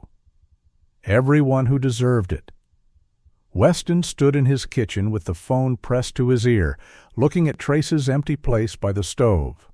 The towel Trace favored was gone with him to the county holding facility. The floorboards looked bare there, as if the house itself had lost a tooth. Piper sat at the table under the warm cone of the lamp, arranging copies of the file codes into rows. She had slept badly. Weston could see it in the careful way she moved, too precise, too controlled, as if one wrong motion might shake loose the whole day. Still, she worked. The page she had placed at the top read, "Received, delayed, recoded, denied." Below it, in smaller handwriting, "Listen for the wrong rhythm." Weston had asked her once if she wanted to stop. Piper had answered, "Stopping does not make Trace closer." So they did not stop. Dr. Laurel Venn called an hour later with the same name Mara had found. "Evelyn Rusk," Laurel said. "Former bookkeeper, then finance officer for Bright Path. I remembered her because she used to send vaccination reimbursement checks with little handwritten thank you notes. Nobody does that unless they either love animals or distrust accounting software. In Evelyn's case, I suspect both." "Do you think she'll talk?" Laurel hesitated. "Maybe. But don't go in like you're interrogating her." "I don't interrogate 72-year-old retired bookkeepers." "Good, because she may look fragile, but if you insult her filing system, I believe she could end you with a staple remover." That earned the first real breath of amusement Weston had managed all morning. By early afternoon, he drove with Piper up a narrow road outside town, where houses sat scattered along a snowy hillside like careful thoughts. Piper had asked to come.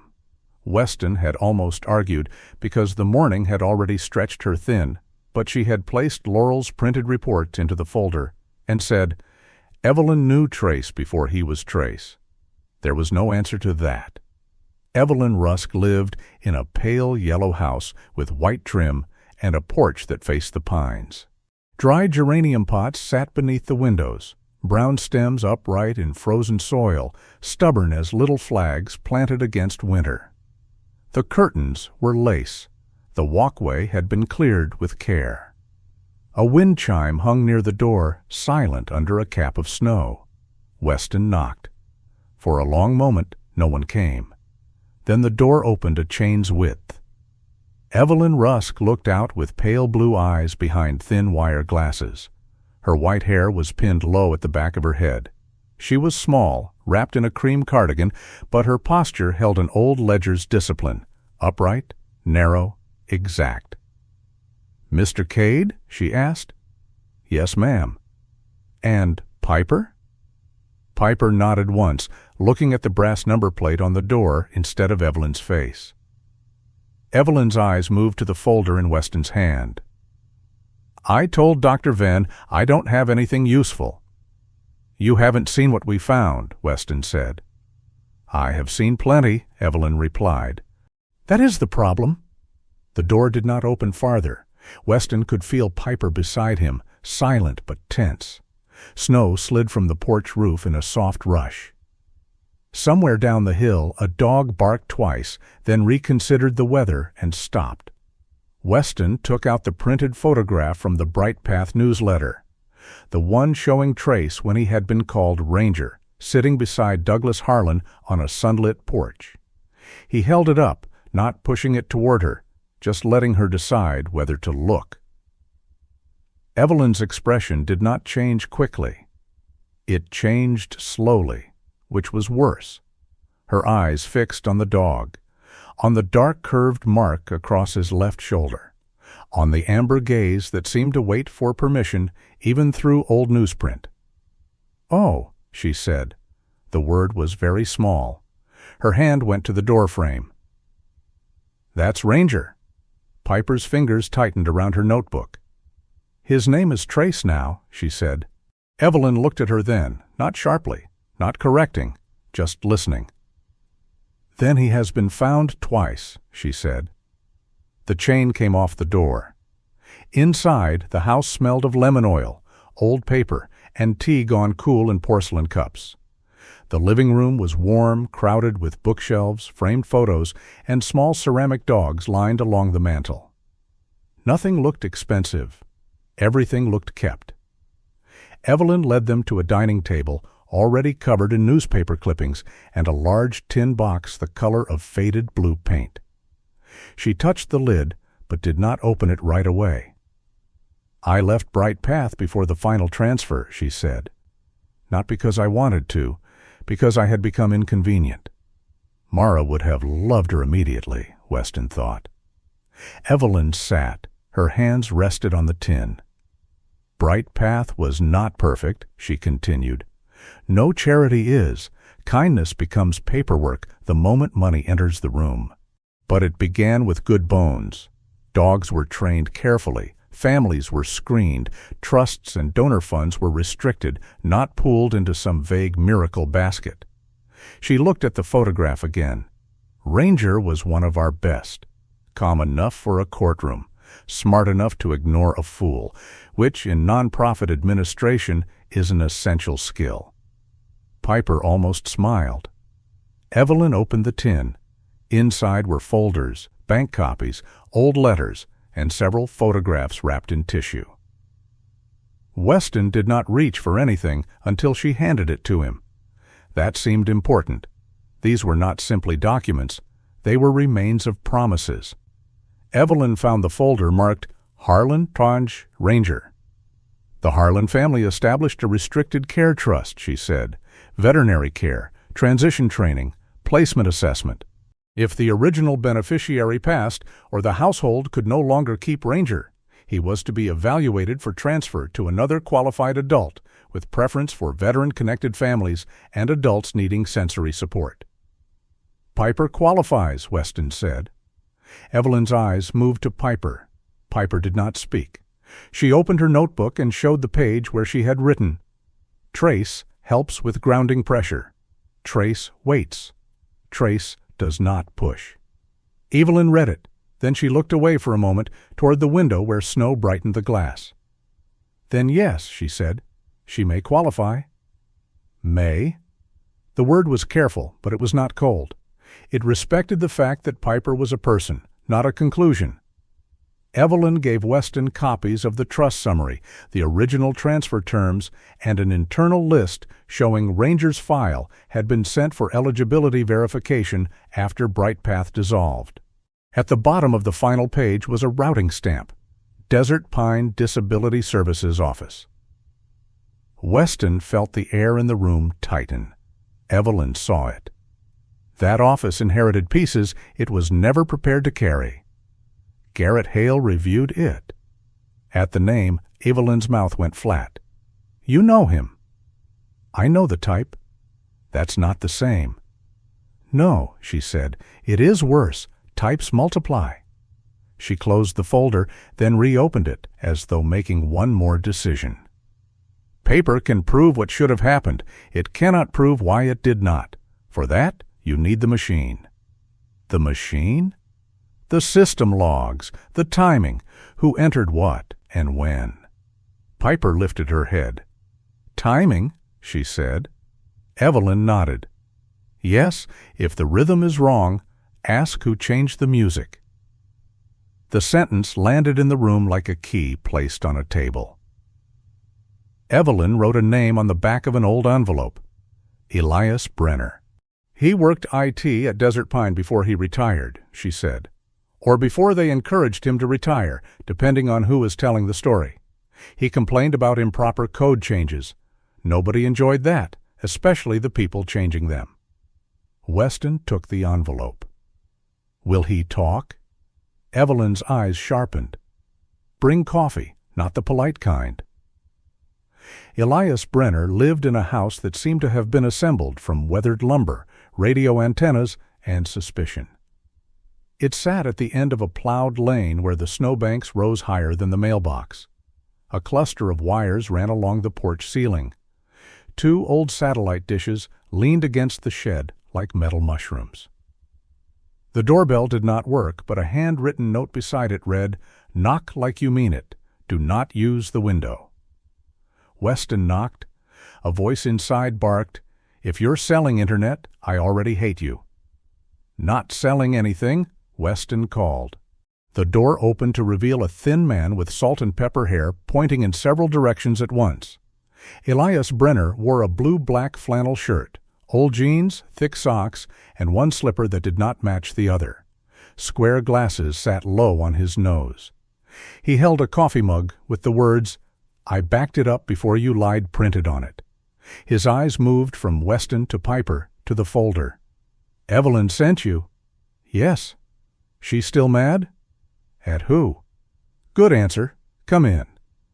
The house was warm and chaotic. Shelves held radio parts, hard drives labeled with masking tape, stacks of manuals, cables coiled like sleeping snakes, and enough coffee cups to suggest a small army had camped there and lost. Piper paused at the doorway. Elias noticed. Without making a speech, he walked to a lamp and turned it lower. Then he shut off a humming desktop fan with his foot. "Better?" he asked, not looking directly at her. Piper nodded. Weston marked the detail. Elias might be rough around the edges, but the center of him had not gone dull. They sat at a table half covered in components and printed spreadsheets. Weston explained only what was needed. Piper's denial, Trace's bright path file, the trust terms, Garrett Hale's name, the repeated timing mismatches Piper had found. Elias listened without interrupting. That alone made him different from most men Weston knew. When Weston finished, Elias held out his hand. "Show me the Rhythm Girl's notes." Piper looked at him. "My name is Piper." Elias nodded once. "Good correction. Show me Piper's notes." She did. He studied the pages, his expression shifting from boredom to annoyance to something almost like respect. "Huh," he said.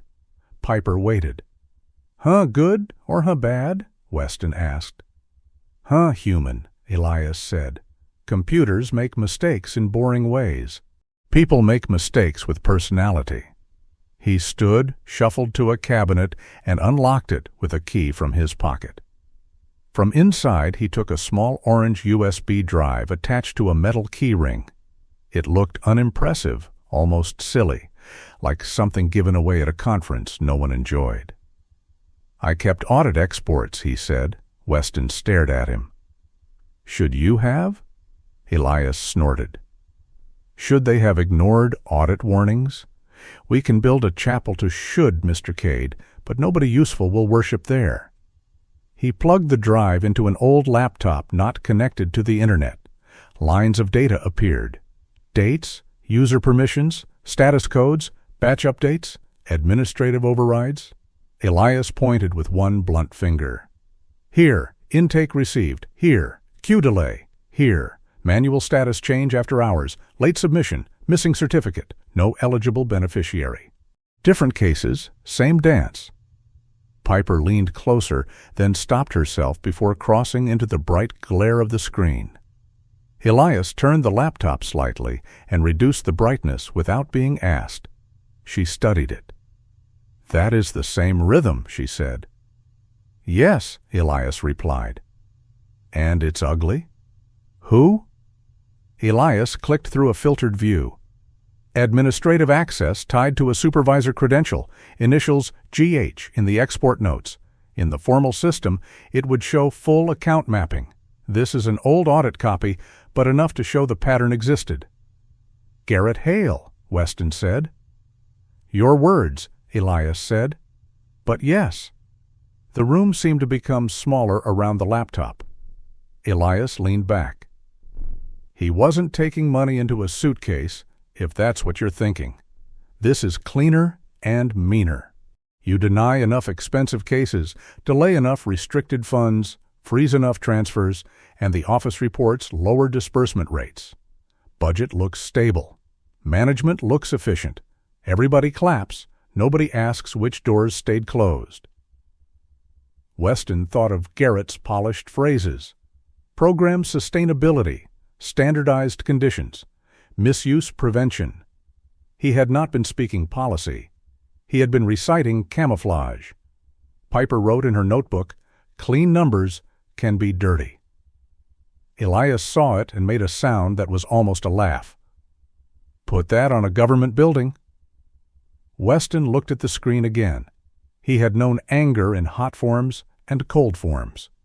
This was neither. This was a weight settling behind his ribs with terrible clarity. Trace was not simply missing because of confusion. Piper's support was not denied because of a misplaced date. Other families, other adults, other rooms full of waiting might have been caught in the same quiet net. His phone buzzed. Nora Bell. Weston stepped toward the window and answered. I checked the hold flag, Nora said without greeting. Weston straightened. It didn't come from an owner claim. No family member, no organization representative, no kennel dispute. It came through an administrative data feed tied to the Desert Pine Eligibility Review Batch. I can't see the whole source, but I can testify to the timing and the route. Across the room, Elias looked up as if he could hear the truth through the phone. Nora, Weston said, would you be willing to put that in writing? A pause. Outside Elias's window, snow slid from a pine branch and burst silently on the ground below. I became animal control because animals don't lie on forms, Nora said. Yes, I'll put it in writing. Weston closed his eyes for 1 second. Not relief.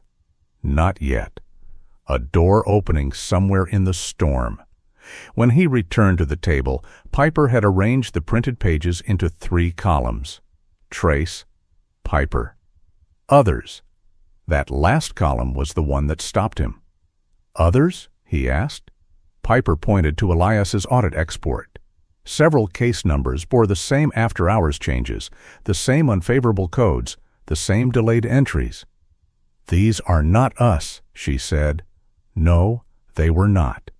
And because they were not, the matter became larger and heavier. Weston had entered the fight to bring Trace back and reopen Piper's file. Now the pattern extended beyond their house, beyond their snow-covered road, beyond one dog with 2 names. Elias printed selected log pages, muttering at the printer as if it were a stubborn mule. Evelyn's trust copies lay beside Mara's archive notes, beside Laurel's medical report, beside Nora's promise statement, beside Piper's hand-drawn timeline.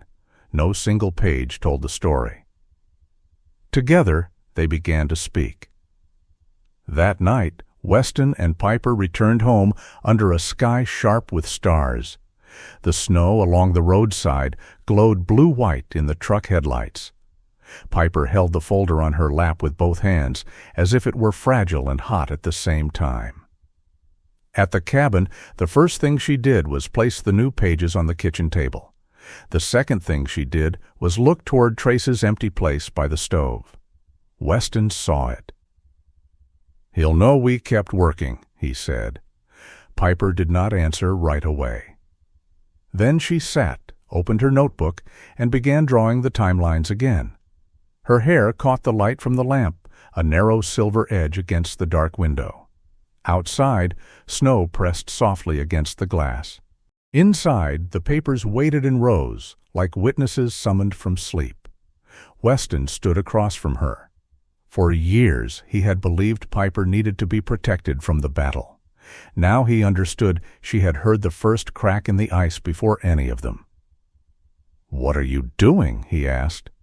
Piper circled a case number, then another. "I am listening," she said. "To what?" "To which files got lost offbeat." Weston lowered himself into the chair beside her. This time he did not reach for the papers first. He waited, and beneath the lamp, in a cabin where a dog's absence still had shape, father and daughter followed the broken rhythm together. The morning of the hearing, snow fell, as if it had been asked to speak softly. It drifted over Flagstaff in thin white threads, not enough to close roads, not enough to frighten anyone into staying home, just enough to make the world look freshly considered. Sunlight moved through the clouds in pale gold sheets, touching the stone steps outside the Arizona Assistive Services Review Board building and turning the melting edges of snow into bright, trembling lines. Weston Cade stood at the bottom of those steps with a folder under one arm and his old military watch ticking against his wrist. He wore the Navy suit he had last worn at his wife's funeral. The jacket was too tight across the shoulders now, not because he had grown larger, but because grief had a way of changing the shape of a man without asking his tailor. The collar of his white shirt sat stiff against his neck. His boots were clean, though not office clean. They still looked like they belonged to someone who trusted ground more than carpet. In his breast pocket, folded once, was the note Piper had pushed under her bedroom door. Saying that is acceptable. He had not told her he kept it there. Some things were not secrets. They were anchors. Piper was not with him. That had been her choice. Mara Ellison had opened the library early, turning on only the soft lights in the archive room and placing Piper's assessment materials in the order Piper had chosen herself. The official work evaluation would begin later that morning. Piper had decided she would not spend her strength sitting in a hearing room full of voices, polished tables, and strange lights. "I need to stand at my door," she had told Weston the night before. He had not understood at first. She had explained by writing in her notebook, "Library door." Work door? My door? Then Weston understood. This hearing mattered. Trace mattered. The files mattered. But Piper's life could not wait politely outside every room where other people debated what she deserved. That morning she would be at the library with Mara, preparing to step into the small kingdom of order she had been building for herself. Weston would carry the papers. Piper would carry herself. That seemed right. Inside the hearing room the air smelled faintly of coffee, toner, and wet wool. 3 board members sat behind a long table. A recorder sat near one end. 2 staff attorneys arranged documents without looking up. On the left side of the room, Dr. Laurel Venn sat with her veterinary report and a pen filled with purple ink. Evelyn Rusk sat beside her, small and upright in a camel coat, both hands folded over her faded blue tin box. Elias Brenner occupied the next chair, wearing a flannel shirt under a dark parka and looking personally offended by the room's wireless printer. Nora Bell stood near the back in her county jacket, yellow whistle tucked beneath the collar. She gave Weston one nod when he entered. Not comfort. Confirmation. Mara was not there. She was with Piper. That, too, was right. Garrett Hale arrived 2 minutes before the hearing began. He wore a gray suit with a pale blue tie, his hair combed neatly, his shoes dry despite the snow outside. He carried a black leather folder and the expression of a man who had never once been surprised by a locked door, because he usually had the code. He greeted the board by title. He nodded to Laurel. He gave Evelyn the courteous glance one might give an old chair that still belonged in the room but no longer mattered. When his eyes reached Weston, he smiled. "Mr. Cade." "Mr. Hale." Garrett sat across from him and opened his folder. Weston looked at his hands. They were steady. That surprised him a little. He had expected anger to come in hot, to crowd his chest, to ask for the wheel. Instead, something colder and clearer had arrived. Not calm exactly. Purpose. The kind he had known before dawn in hard places, when fear was present but not in command. The chair of the board, a woman with silver-brown hair and a low, careful voice, opened the hearing. The case was stated plainly. Appeal of denied adaptive support assessment, related review of restricted working dog transfer funds, emergency inquiry into an administrative hold placed through county animal control. Plain words, small words. Words that contained Piper, Trace, the empty space by the stove, the wrong dates, and every family that had perhaps been turned away by a code no one had bothered to question. Garrett spoke first. He was good. Weston had to admit that. Garrett did not sneer. He did not stumble. He spoke of limited resources, uniform standards, procedural integrity, and the difficulty of managing programs that served vulnerable populations. He said Desert Pine had a duty to protect public funds and private restricted trusts from improper release. He said errors, if any, reflected transition complications after Bright Path's dissolution, not misconduct. He did not say Piper's name, not once. He did not say Trace's name either. He said applicant. He said animal. He said case. Weston felt the folded note in his pocket, as if Piper had placed her hand there. When Garrett finished, the board chair turned to Weston. "Mr. Cade, you may present your response." Weston stood. For a moment, he did not open the folder. He looked at the table where everyone had placed their pieces. Evelyn's trust documents, Laurel's medical report, Elias's audit exports, Nora's hold flag statement, Mara's archive copies, Piper's handwritten timeline. No one document was a sword. Together, they were a lantern. "My daughter's name is Piper," Weston said. Garrett shifted slightly.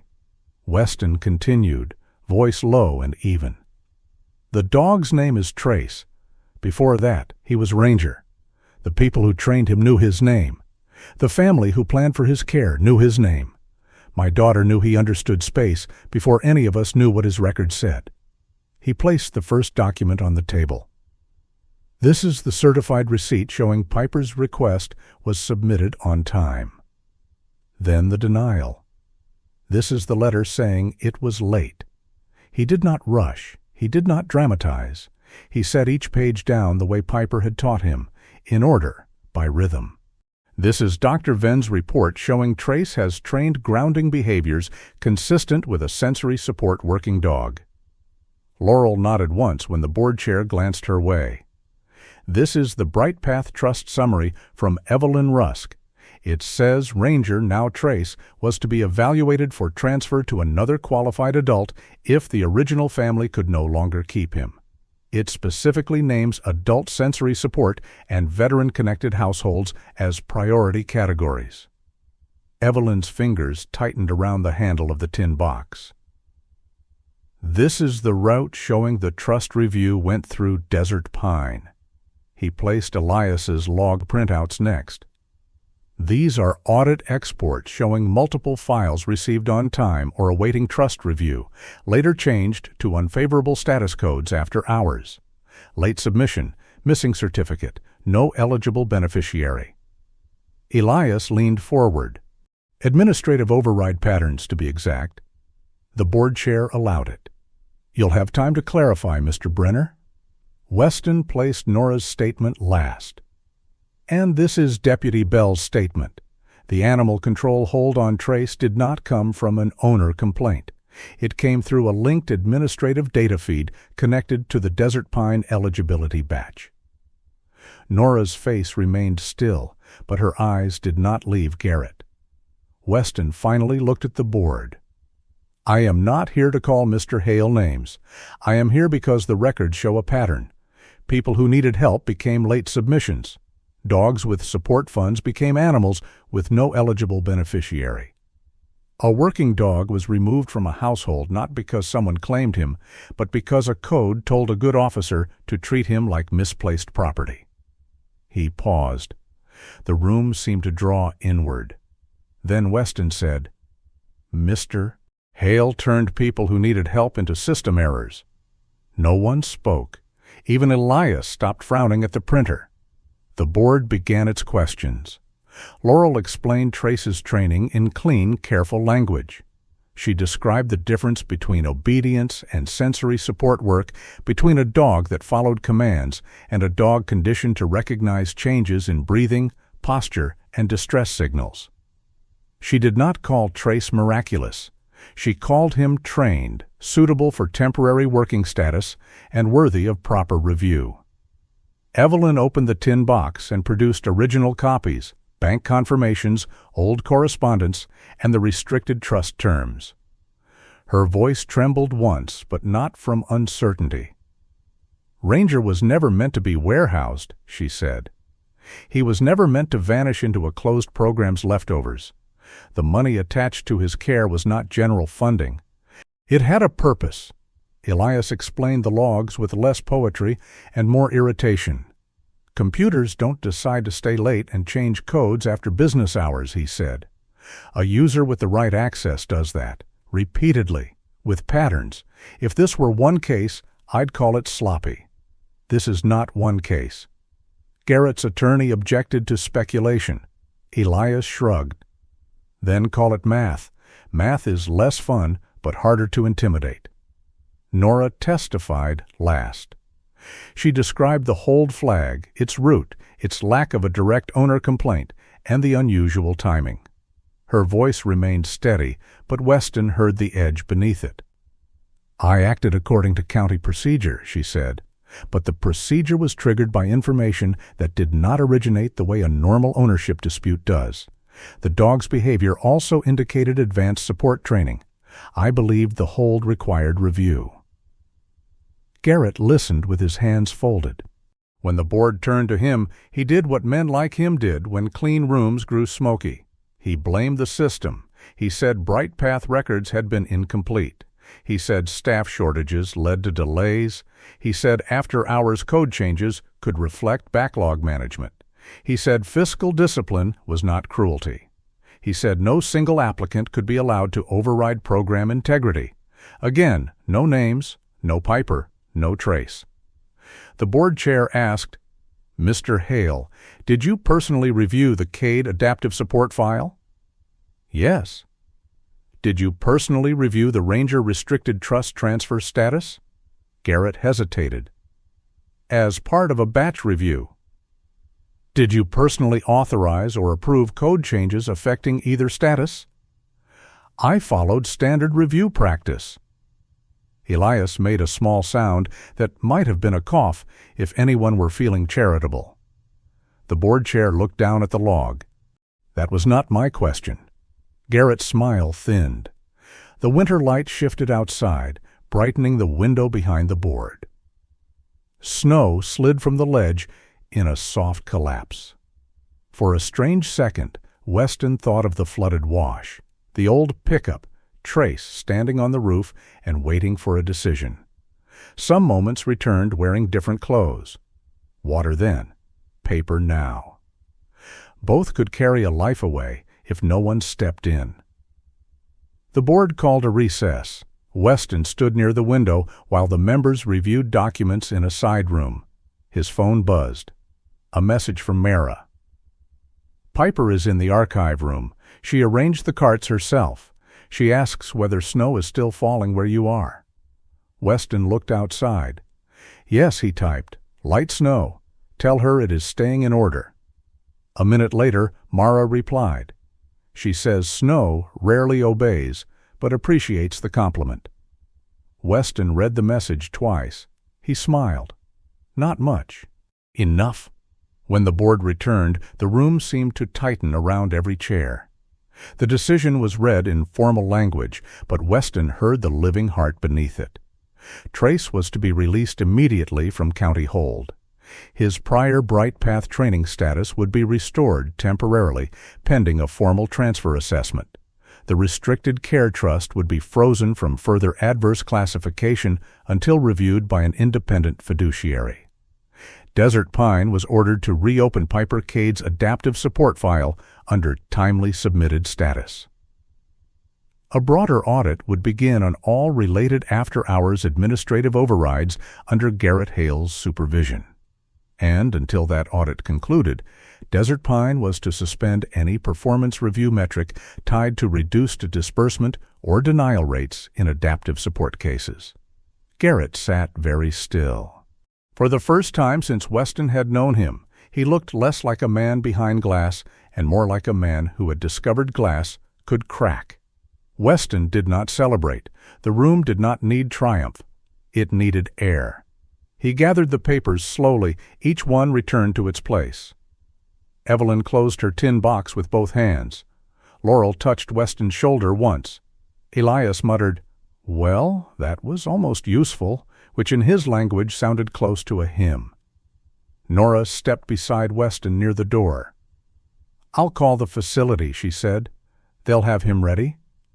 "Thank you." This time she accepted it.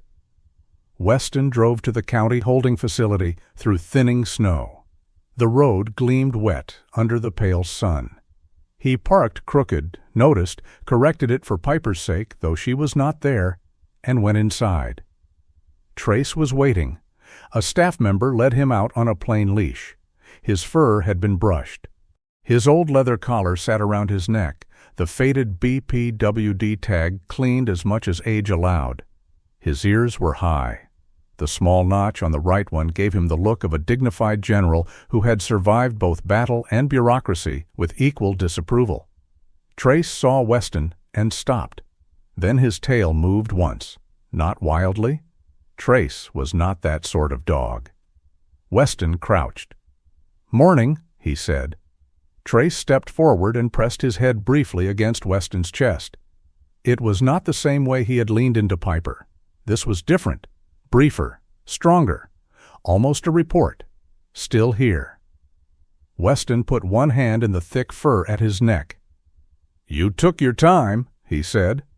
Trace huffed. Weston laughed. The sound came easier than it had at the flooded road. Less rust, more warmth. "Fair. We took ours." He brought Trace straight to the library. Mara met them at the side entrance, red glasses perched like a warning sign, and relief tucked poorly behind her stern mouth. "You're late by 4 minutes," she said. Weston looked at his watch. 3. "I rounded for emotional effect." Trace stepped inside, then paused. The library was ready. Mara had arranged the assessment in the archive room, where the lights were soft and the blinds half open to the snowy square outside. The evaluator, a calm woman from the community work program, had agreed to the board's temporary authorization. Trace could sit beside Piper as a working support dog pending formal transfer review. He would not perform tasks for her. He would not answer for her. He would simply provide the support he had already proven he knew how to give. Piper stood near the book cart. She wore her pale green sweater and cream cardigan. Her blue notebook rested on the table, closed for once. When Trace entered, she did not run to him. She did not cry out. She placed one hand over her own chest, waited for him to come within reach, and then lowered her fingers to the fur at his neck. Trace pressed his shoulder gently against her leg. Piper inhaled, then exhaled. The whole room seemed to settle around that breath. "Hello, Trace," she said. Trace's tail moved against the floor. Mara turned toward a shelf and very obviously inspected a perfectly innocent dictionary. The assessment began. Piper sorted returned books first. Her hands were precise, though slower than usual. Trace sat beside her chair, body relaxed, head up. When a cartwheel squeaked, Piper's fingers paused. Trace leaned lightly against her calf. Piper breathed, looked at the call number, and continued. The evaluator asked how Piper would help a patron find a field guide. Piper used her prepared card first. Then, after a moment, she spoke. "Field guides are in the natural sciences section. Birds and trees are near each other, but not the same shelf. I can show the map." Her voice was quiet. It was also hers. Weston stood outside the open door, close enough to see, far enough not to become another pressure in the room. Laurel had once said the body could borrow calm from another body. Watching Piper, Weston thought maybe courage worked that way too. Not borrowed forever, just long enough to take the next step. The final task was shelving a stack of mixed books. Piper touched Trace's back once before beginning. Not a clutch, not dependence, a check-in, a hand on the earth before crossing a stream. She completed the stack, every book in its place.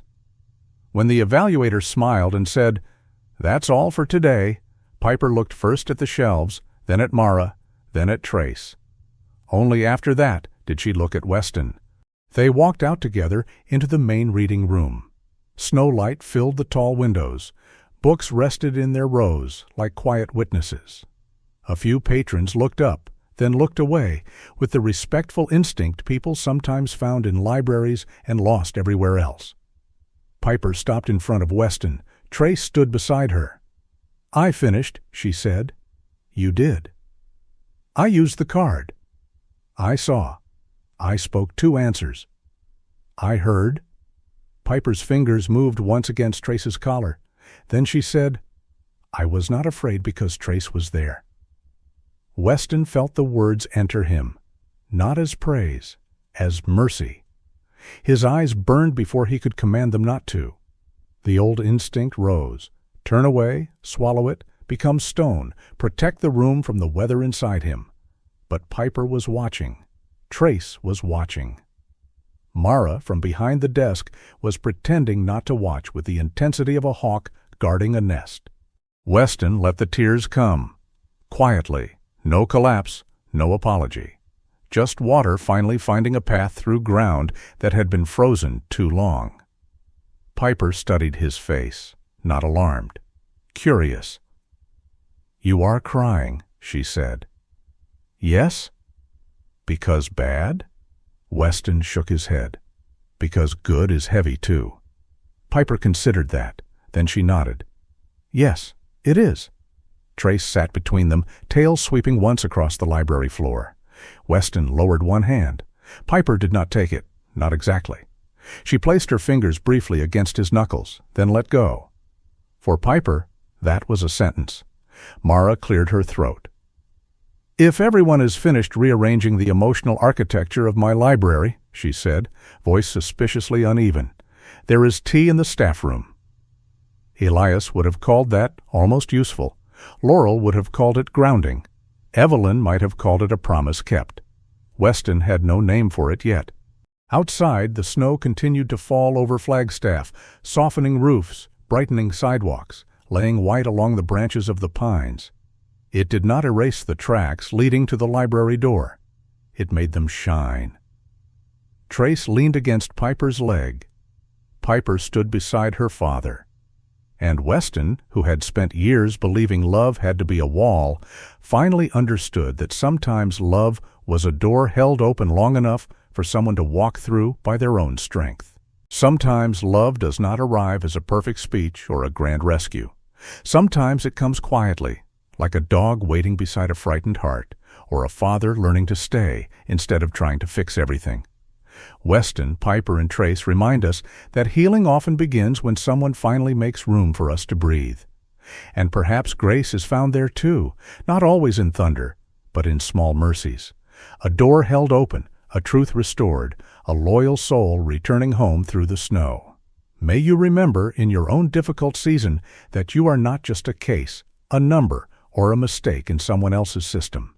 You are known, you are worth fighting for. And hope may already be closer than you think. If this story touched your heart, share your thoughts in the comments. Tell us where you are watching from, and consider subscribing for more stories of courage, loyalty, and the quiet miracles that help us find our way home.